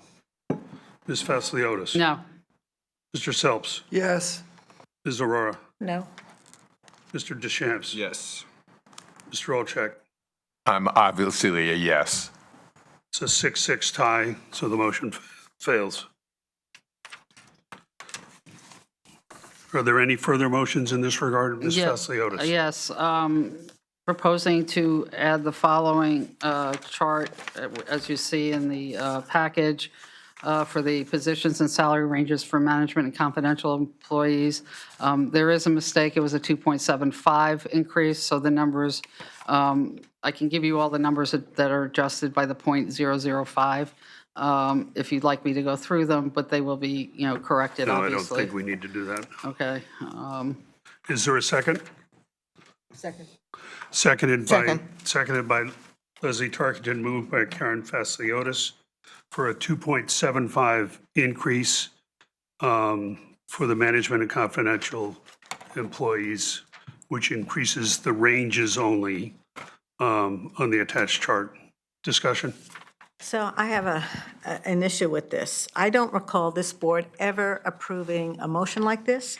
We approved in our budget, in the recommended budget is included the 2.75% increase in M&C compensation, but for the BET, and this is kind of doubling down on where some members of this BET are, of saying we're approving these job titles in these grades at this salary range. And I do not believe that that is the BET's authority, and I think this motion is unnecessary because the 2.75% is already in the budgeted line items.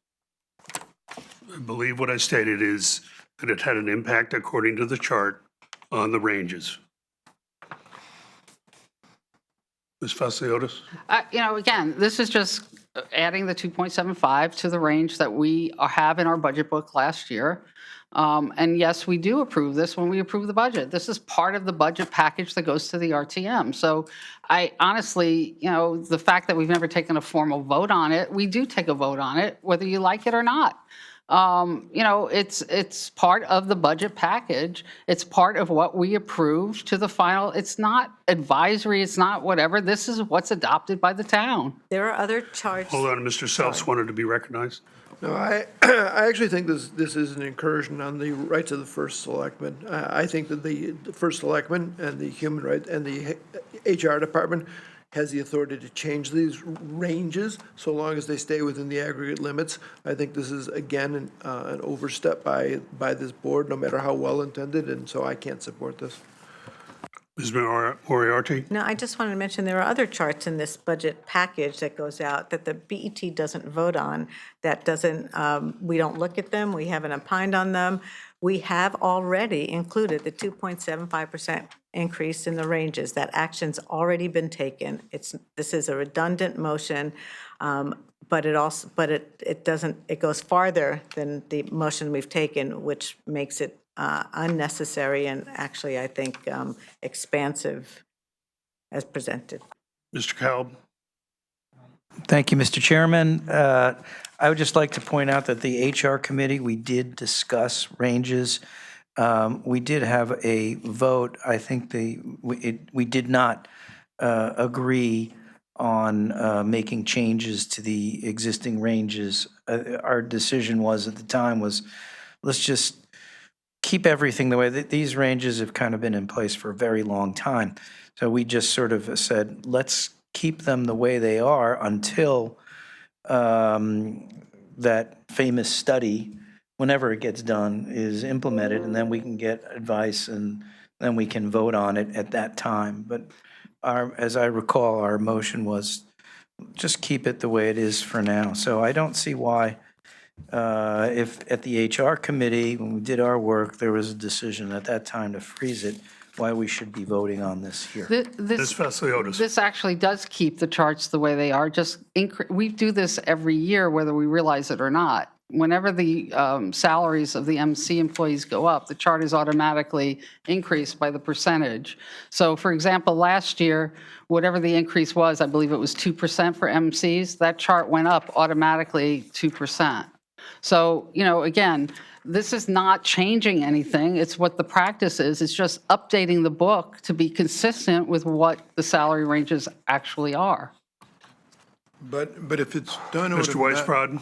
I'm sorry, thank you. If it's done automatically, why need it? Why do we need it? Well, again, these charts are put into our budget book as part of the package that goes to the RTM. Wouldn't we want to have the correct numbers in the charts?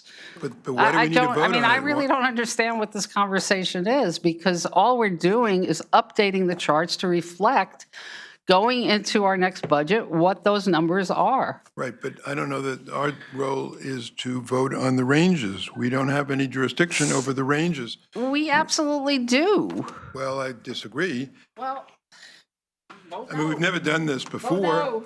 We have the jurisdiction over the increase, but since when have we voted on ranges? What do we need to vote on this?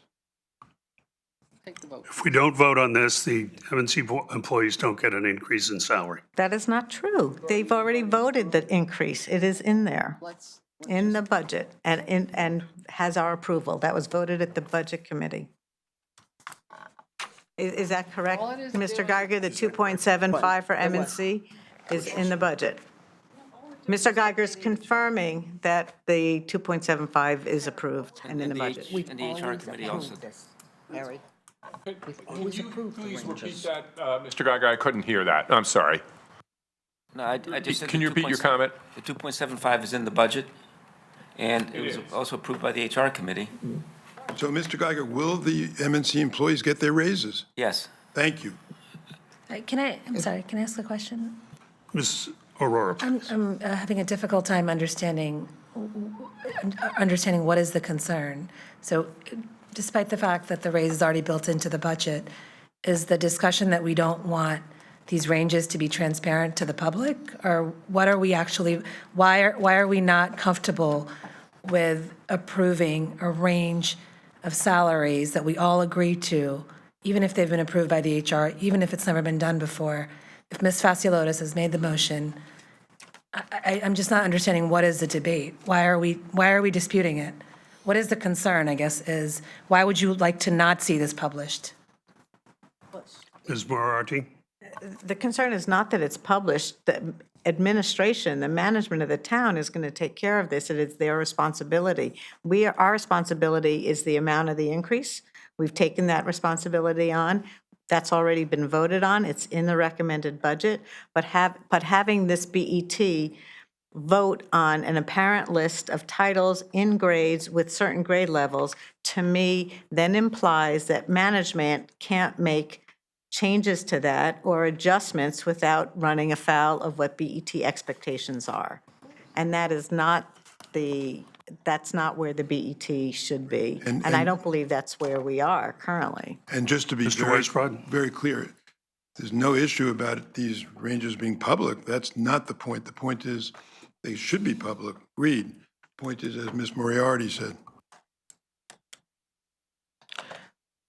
Yeah, that was the point that I tried to make, that so long as the town stays within the range of money that we've allocated for the M&Cs, I do not believe that it's appropriate for the BET to say you can't touch the ranges. You know, there could be a reorganization of the M&Cs which would certainly go through the HR committee, but as long as they stay within budget, I don't believe it's our job to approve specific titles and specific ranges for individual positions.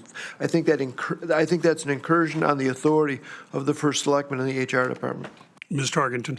So as someone who's been here when the HR department was formed as such, separate from the finance board, and even thereafter, and as chair of the HR committee, even these ranges were established working with the HR department, but by the BET and approved by the BET in our major effort to bring in the Hay pay plan.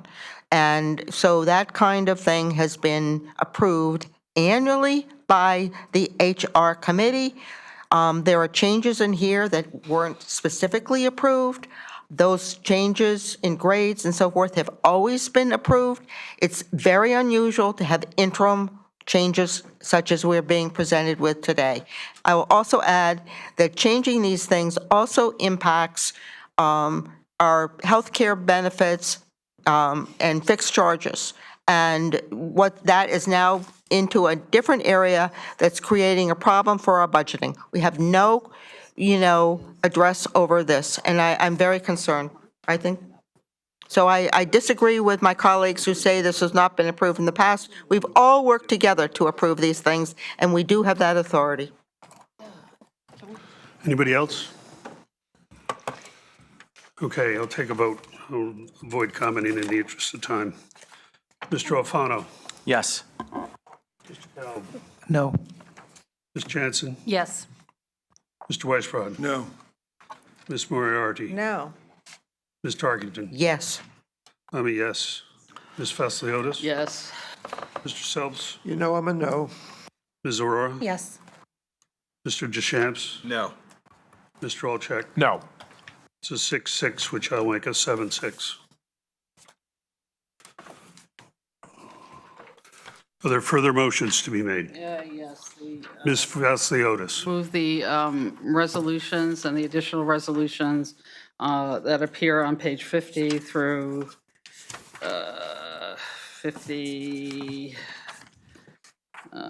62 of your package be approved. And do I have a second? I'll second that.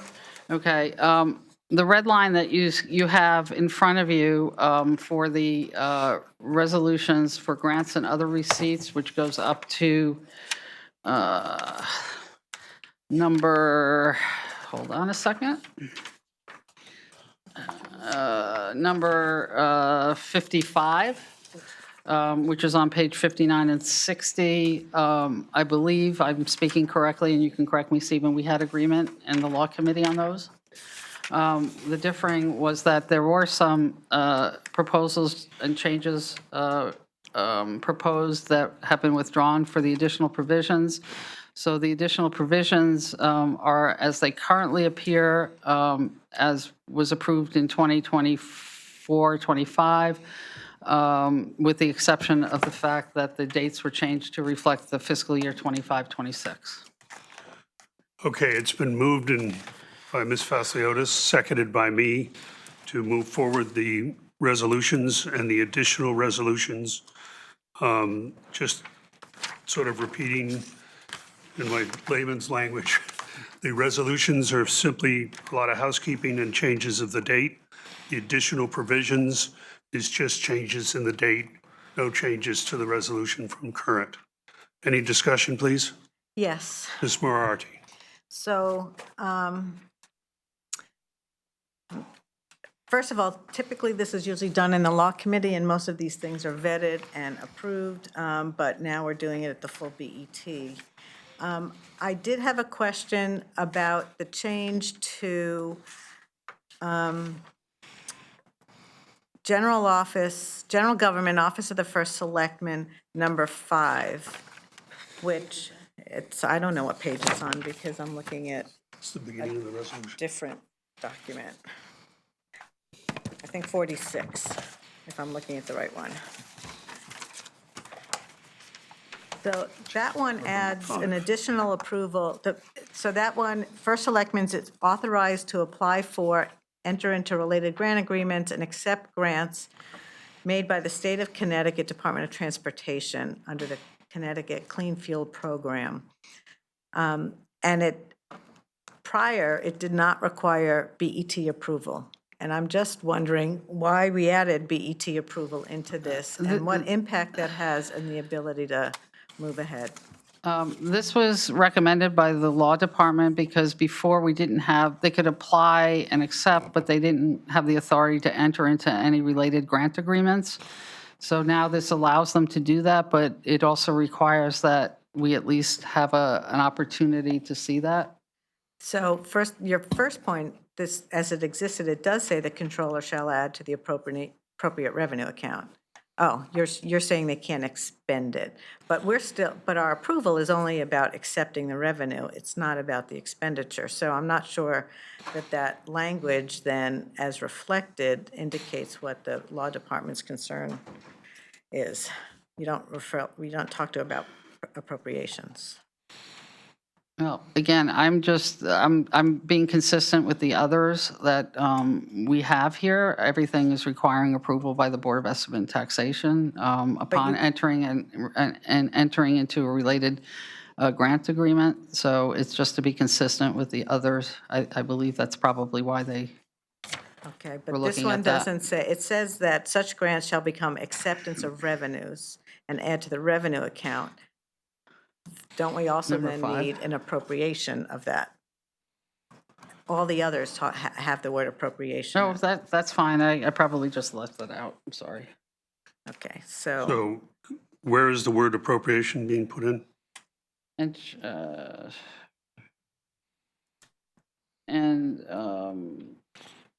It shall become appropriations, such grants shall become, appropriation. shall become, that's right. Okay, thank you. That was a Scrivener's error. So it would parallel, Ms. Moriarty, the end of Clause 6, for example. okay.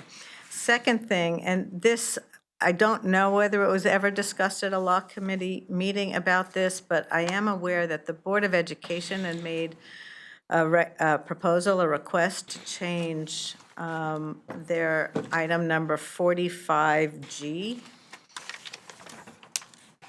45G right now allows the Board of Ed to accept proceeds from various different agencies.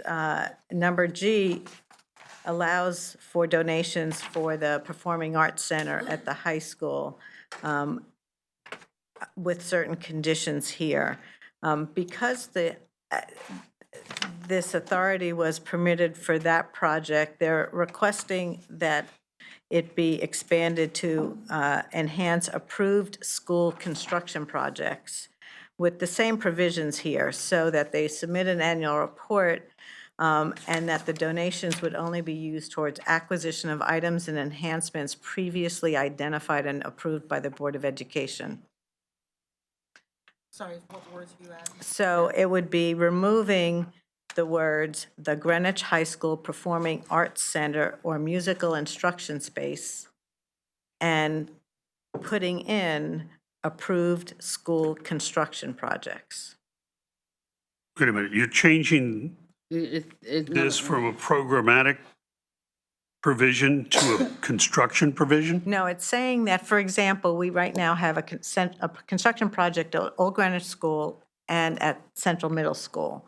And it's saying that items that have been previously identified and approved by the Board of Education, but are not funded through their construction funding, that they can accept donations. And it's to parallel what was done for the Performing Arts Center. This was sent to the Law Committee previously to review. I don't know if you had a chance to debate it, but I didn't want to let this year, I thought it should be introduced. Yeah, it did not come through the Law Committee. I don't have an objection to that. I think for better drafting, I think that should actually be a separate thing. I don't think we should disturb the provision that now governs the Performing Arts Center. But I think the idea of making a separate lettered provision that would address that point is the right thing from a drafting Actually, what perspective. they said, an alternative is keeping in the Performing Arts Center and musical instruction space and just adding a clause, or approved school construction projects. That works for me. And again, Yeah, it's no, a, it's a that's way to fine with me. enhance the funding, and it will come in on small items like in FF&E that end up getting cut, or landscaping that ends up not getting funded. I certainly have no objection. So, So I'm just going to try to clarify that in paragraph G as in girl of section 45, in the third line, after the words instruction space, or the following words will be added, or approved school construction projects. Correct.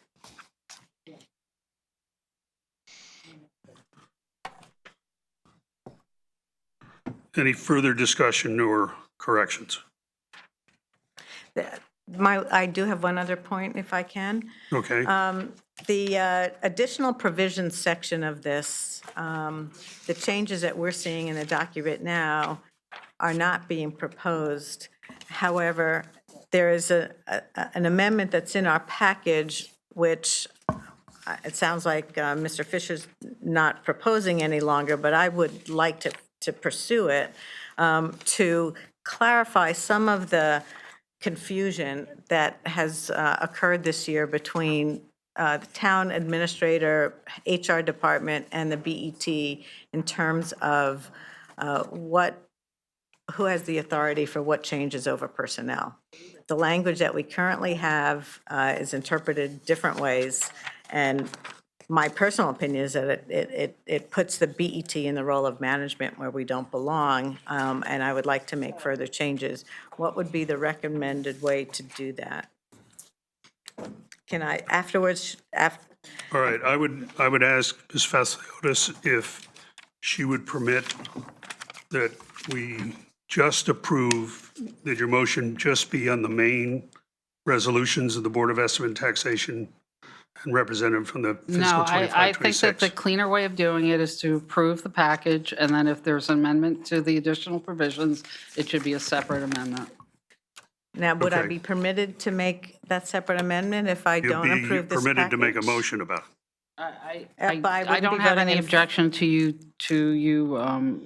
submitting it and doing it, even though it may not be strictly within Robert's rules. Yeah, because I'm but- probably going to vote against if this is still in the package, so I will not be on the winning side, most likely. Well, I mean, So actually, why don't I withdraw my motion, take up your motion first? If that passes, then it would be part of the package to be approved. Okay, that works. I think that works better. So I will withdraw it temporarily, and then we will take up your motion. did you withdraw your second? Yeah, and I'll agree to that withdrawal. Okay, is there a motion? Yes, so my motion is to move the additional provisions, modifications, that's the last two pages in the packet. Page 63 and 64. And Mr. Self seconds. Oh, sorry, yeah. Well, the motion starts at 63. And Okay, I have it. Yeah, it starts at 63, but it goes to 64, 60. Right. the body. Okay, I think we're all clear. Is everybody clear on this? All right, take a roll call vote. Well, can I explain? discussion? Let me just explain the changes quickly. And, all right, so you don't have a markup here on this changes. That's not what's in the packet, is that correct? Because I lost my last page. Yeah, there is no markup. Okay. Let me just get to the changes on my computer. So the changes to this is in the first paragraph now refers to open capital projects, and it does not reflect the BET's current practice. As written, any uncommitted balance lapses every year, which is not what we do. What we have been doing is if there is a project that has had no prior spending or encumbrance, that's a project that lapses without BET approval. So the language was changed to add that, to reflect that. So it says any uncommitted balances of the capital project fund with no prior spending or encumbrances shall lapse unless the BET approves its continuation. And then the rest of the sentence doesn't change. Can we discuss each item or suggestion as I'm making it? Harry, is that? Wait, I'm sorry. Are you changing? Hers isn't redlined. It's, we should No, work, it's pages I 63, understand what it is. 64, and 65. but it's very hard to understand what she But wants. are you making further changes to what's on pages 64 and 65? Oh, yeah, No. she's removed a lot of things. No, No. I'm not making those changes. I am trying to explain to Okay. the membership what has changed, because I didn't realize that it wasn't redlined. Okay. So the first paragraph is an attempt, and I can send, Karen, if you want, I can send to the BET now this redline version, if that would be helpful. Problem is I don't, on my phone, You don't I have a don't get device, red okay. lines, so it doesn't matter. So if you read the current, basically the changes to that first paragraph just reflects how the BET currently operates. It's not changing it to any new process, but the wording that's in the old version does not reflect what we do. All right, so I'll move past. Maybe it's helpful to refer to Karen's version of this document so you can see the old changes or the old wording. That might be the better thing for this next one. So if you go back to, I have page 57, but I think this is an older version of the amendments. What's the I page believe on? you're talking page 61. 65, I think. 65. So if you go to page 65, in the whereas clauses, the letter E, which says any reorganization of a department resulting in an increase to the retirement obligations or contributions to the DC savings plan by the town will result into additional financial commitment to the town, may have an impact on the budget. So it's signaling that that's what the BET is looking to have a view on. And I would say that reorganizations of a department are a management responsibility and should not be included in the whereas clause. In the first, it is resolved. All right, no changes to the existing first resolve. We're not accepting Karen's changes, and I'm not accepting, so it's staying as is. If I could interrupt here, I signaled to the Democrats that we would just go back to the resolution that is in the book this year, and I think we should avoid what Ms. Moriarty is advocating here, because we're down to 20 minutes. All right, I'll because this is going to be a 7-6 vote, I assume, I'll stop my It'd be a comments. 6-6 failure. You're right, 6-6. The only thing is, I would say that the changes to that first paragraph really need to be made because it does not reflect our current practices. And we'll have to clear this up another time when the law committee takes this up in proper time to discuss. That first paragraph is actually in the charter. That's what's in the charter, so we're not, Actually in the charter that says that if it's not Right. committed by the end of the fiscal year, that you need BET approval to carry it over. So it's actually charter language. so would that mean that we have to act on a 2020 project that has uncommitted funds? That isn't in the charter. Well, it It's is, a if current- you it's- interpret that language. I'm sorry, Okay. this is beyond Right. what we need. All right, I think we so need to call a vote here. We're this is running why out it of should time. have been done in the law committee. So what are we voting on? I'm sorry, Mr. Chairman? It's The, adopting the additional provisions of the last two pages of your package, As they are? as presented. Mr. Alfano, Pass. Mr. Cow, Yes. Ms. Jansen, No. Mr. Weisbrod, Yes. Ms. Moriarty, Yes. Ms. Tarkington. No. I'm a no. Ms. Vasiliotis, No. Mr. Selps, Yes. Ms. Aurora, No. Mr. Deschamps, Yes. Mr. Olczak, Yes. Mr. Alfano. No. That's a 6-6 and remains 6-6. Okay, Ms. Vasiliotis? Yeah, so there is a Scrivener's error in number 14. It said for discussion. This is a delete, just delete the for discussion. And also, On 13B, Roland, I didn't have the account code that it would go to, so it just needs to be filled in. Okay, I'll second the motion to approve, and I suggest that account code, unless you come up with it quickly, we just Yeah, that's fine. make that change afterwards. So I'm just going to remove that we approve the resolutions, I'm sorry, with the changes that have been suggested in number 5, 14, and, Oh, that was it. no, 44. Oh, 44. 45G. G, okay. And that's part of my second also. And this includes the additional provisions with only the date changes. Correct. Any discussion?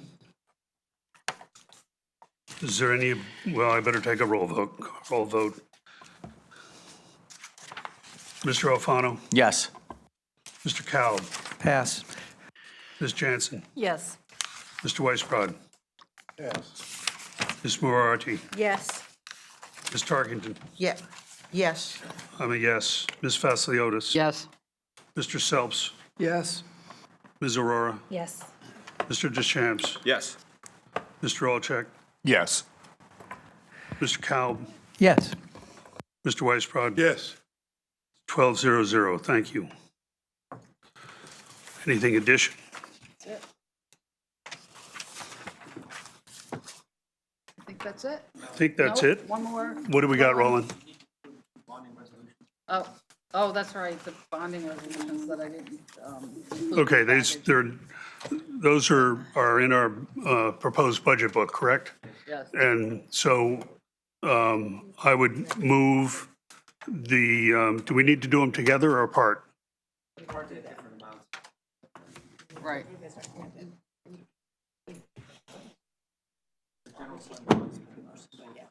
Yeah, there's two that we need to approve separately. After we do the rest, Okay. the bonding, Okay, yes. Where are they in the book? The resolutions, the last 4 or 5 pages, but we just need to adjust the amounts. Right.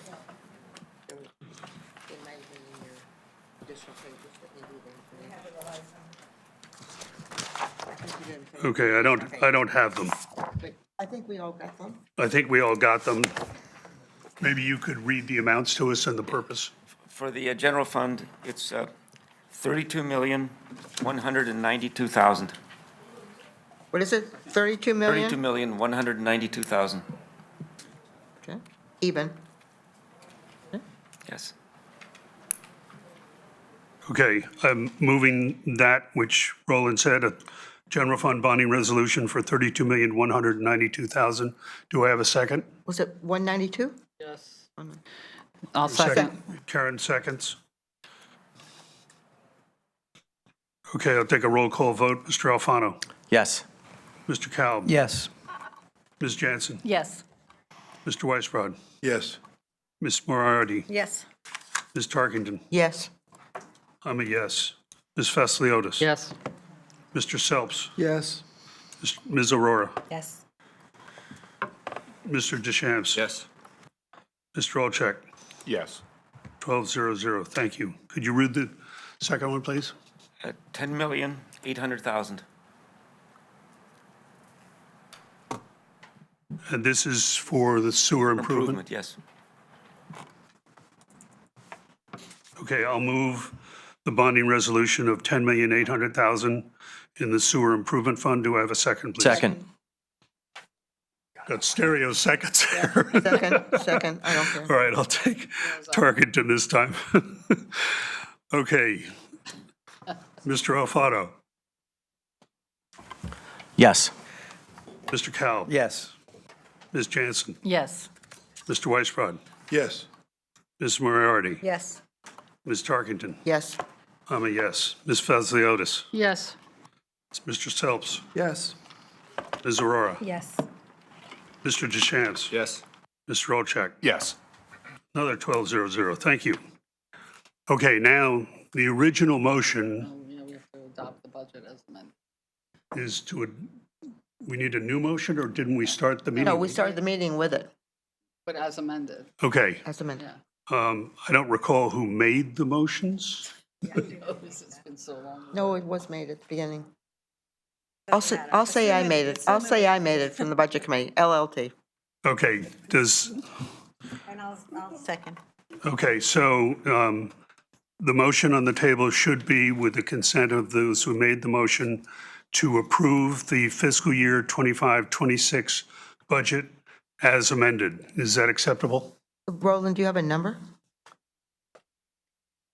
We already went through that, didn't we? Okay, if we don't, I thought we normally give a number, but, I don't think so. No, okay, minute fine. pieces Okay, to it. that's fine. Okay, it's acceptable to Well, both of you, right? the Yes. only question I have is we really haven't discussed the mill rate, which we talk about typically before we approve the final budget. And I'm not sure, I want to review what the operating expense number is. We then have the capital tax levy at 61 million for a total amount to be financed. Can you review those numbers? Because I have a different number than you, I think.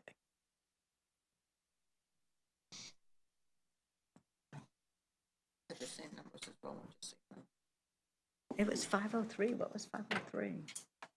It's two.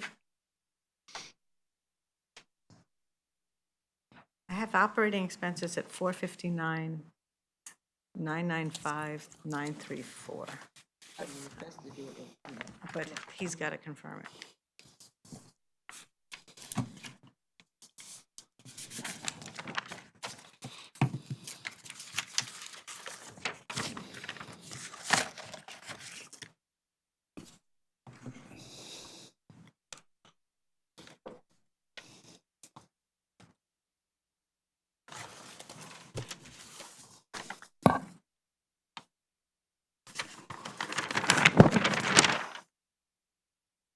Are you asking for the total general fund? So the total change to the general fund operating budget was 5,093,321. Is that the same number?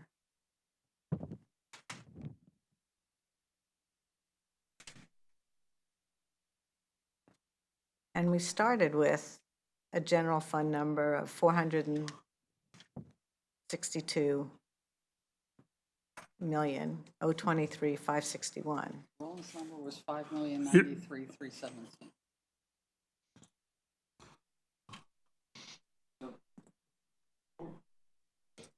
Leslie, 459,995,938, I'm sorry, say that a little slower, please.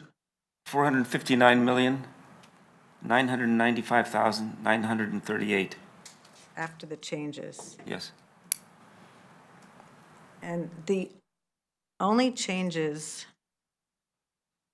there are only 6 line item changes, right? Yes. And what's the starting, repeat the starting, The starting 465,089,255.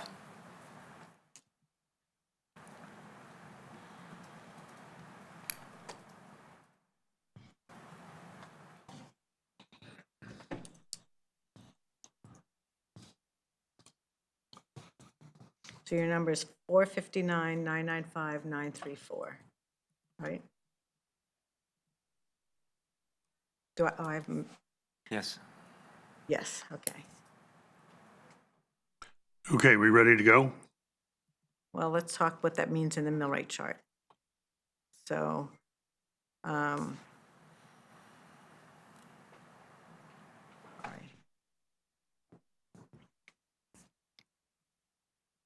I'm working on 2 different spreadsheets, so it's taking me a minute, I'm sorry.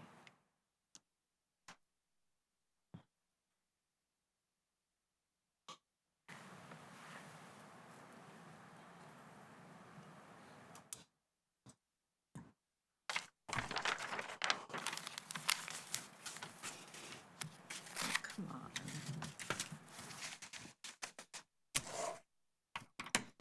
What are we doing? I'm not sure. What are we waiting for here? I just want to confirm, so we have an amount to be financed of 520,995,934? Yeah. Okay, so that works out to property taxes required. Switching to my other spreadsheet.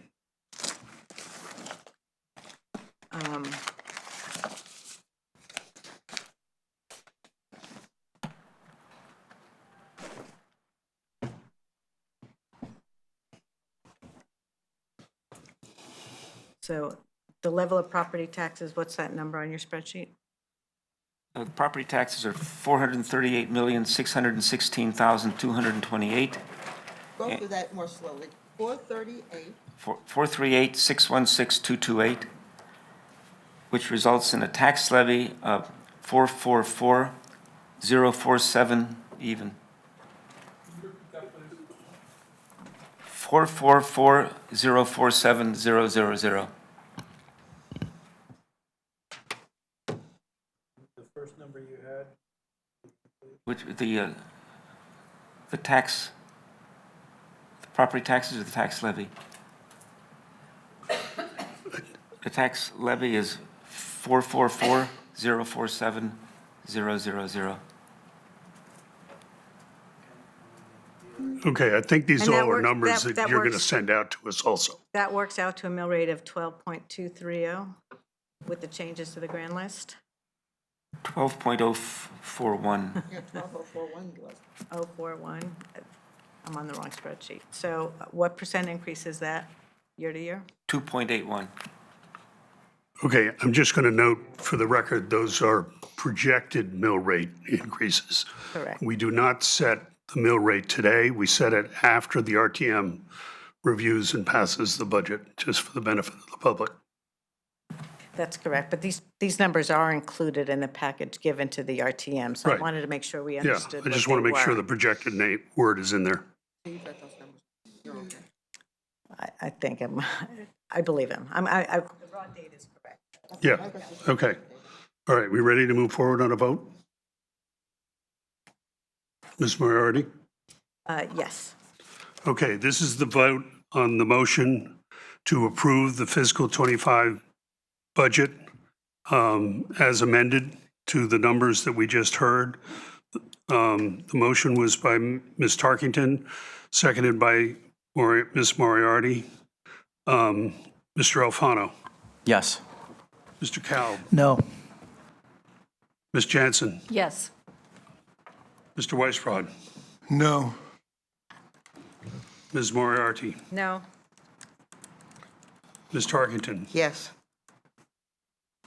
I'm a yes. Ms. Vasiliotis. Yes. Mr. Selps, No. Ms. Aurora, Yes. Mr. Deschamps, No. Mr. Alcheck. I'm deeply disappointed to say no. It's a 6-6-0 tie, which I will change to a 7-6-0 approval for the budget. I'd just like to thank everybody, especially the staff, for its good work, keeping us supported through some trying days. Thank you to all members of the BET for due consideration and all of that, and your hard work. I would remind everybody that we've all have somewhat of an obligation to attend as many RTM committee meetings and district meetings in May. If you're able to attend committee meetings in April, that helps reduce the burden a little bit. And I leave it to the liaisons to pick the committees. BOC met last night, so that's passed, but the other ones will be meeting in a week or two. Harry, will you send out, the usual chart with, or maybe Samantha can do that, with, the slots so that we can sign up, as it were? Yes. Yeah, I'll do that for May, but I'm encouraging you to just attend in April. Okay. You can get the dates on the town website. We need to vote for all the funds, approval of all the funds. Oh. We've done that yet. Just been reminded, we need to vote on all the other funds. Can we do that in one motion? Vote on Yeah. all of them as amended? I move to approve all of the budgeted funds as amended and stated on the record. Second. Before we do that, Wait a may I minute. just, I'll second that just to get it on the table. Ms. Tarkington. yes, Roland, we've talked about the general fund as amended. We amended the Nathaniel Witherell Fund too, correct? That's only in the revenue side. Yeah. It's not on the cost revenue side. It's not on the cost side. You asked that question You before. did- You did that before, Liz. But we did the revenues and the expenses, no? No, We're only approving expenses. it's correct. I thought there were two things in that motion. I would think check in the that fund- motion. In the fund, we usually do, the fund approval does cover the Yeah, yeah, revenue, yeah. doesn't Fund it? approvals, this is, you do revenues Okay. No? Don't we, when we get to the fund approval separately, we've done the expenses, but then when we get to the final approval, we approve the whole funds. We approved the fund as a whole. Right? Correct. And so we haven't, so I think there's an adjustment to Nathaniel Witherell when you're, But that was included in your motion. And the so that's motion made. is as amended. And so we're approving all of these as amended. If there were 0 amendments, there's no change. Okay, it's been moved by Mr. Self, seconded by myself, to approve all the other funds besides the general fund as amended. Mr. Alfano, Yes. Mr. Kalb, Pass. Mr. Jansen, Yes. Mr. Weisbrod, Yes. Ms. Moriarty. Yes. yes. I'm a yes. Ms. Vasiliotis. Yes. Mr. Selps, Yes. Ms. Aurora, Yes. Mr. Deschamps, Yes. Mr. Alcheck, Yes. Mr. Kalb. Yes. 12-0-0. Now I believe we're done, correct? Thank you for catching that, whoever caught that down the line. Motion to adjourn. It's been moved. Do I have a second? Second. Been moved by Leslie Moriarty, seconded by David Alfano. Without objection, we're adjourned at 11:56 on Friday the 4th.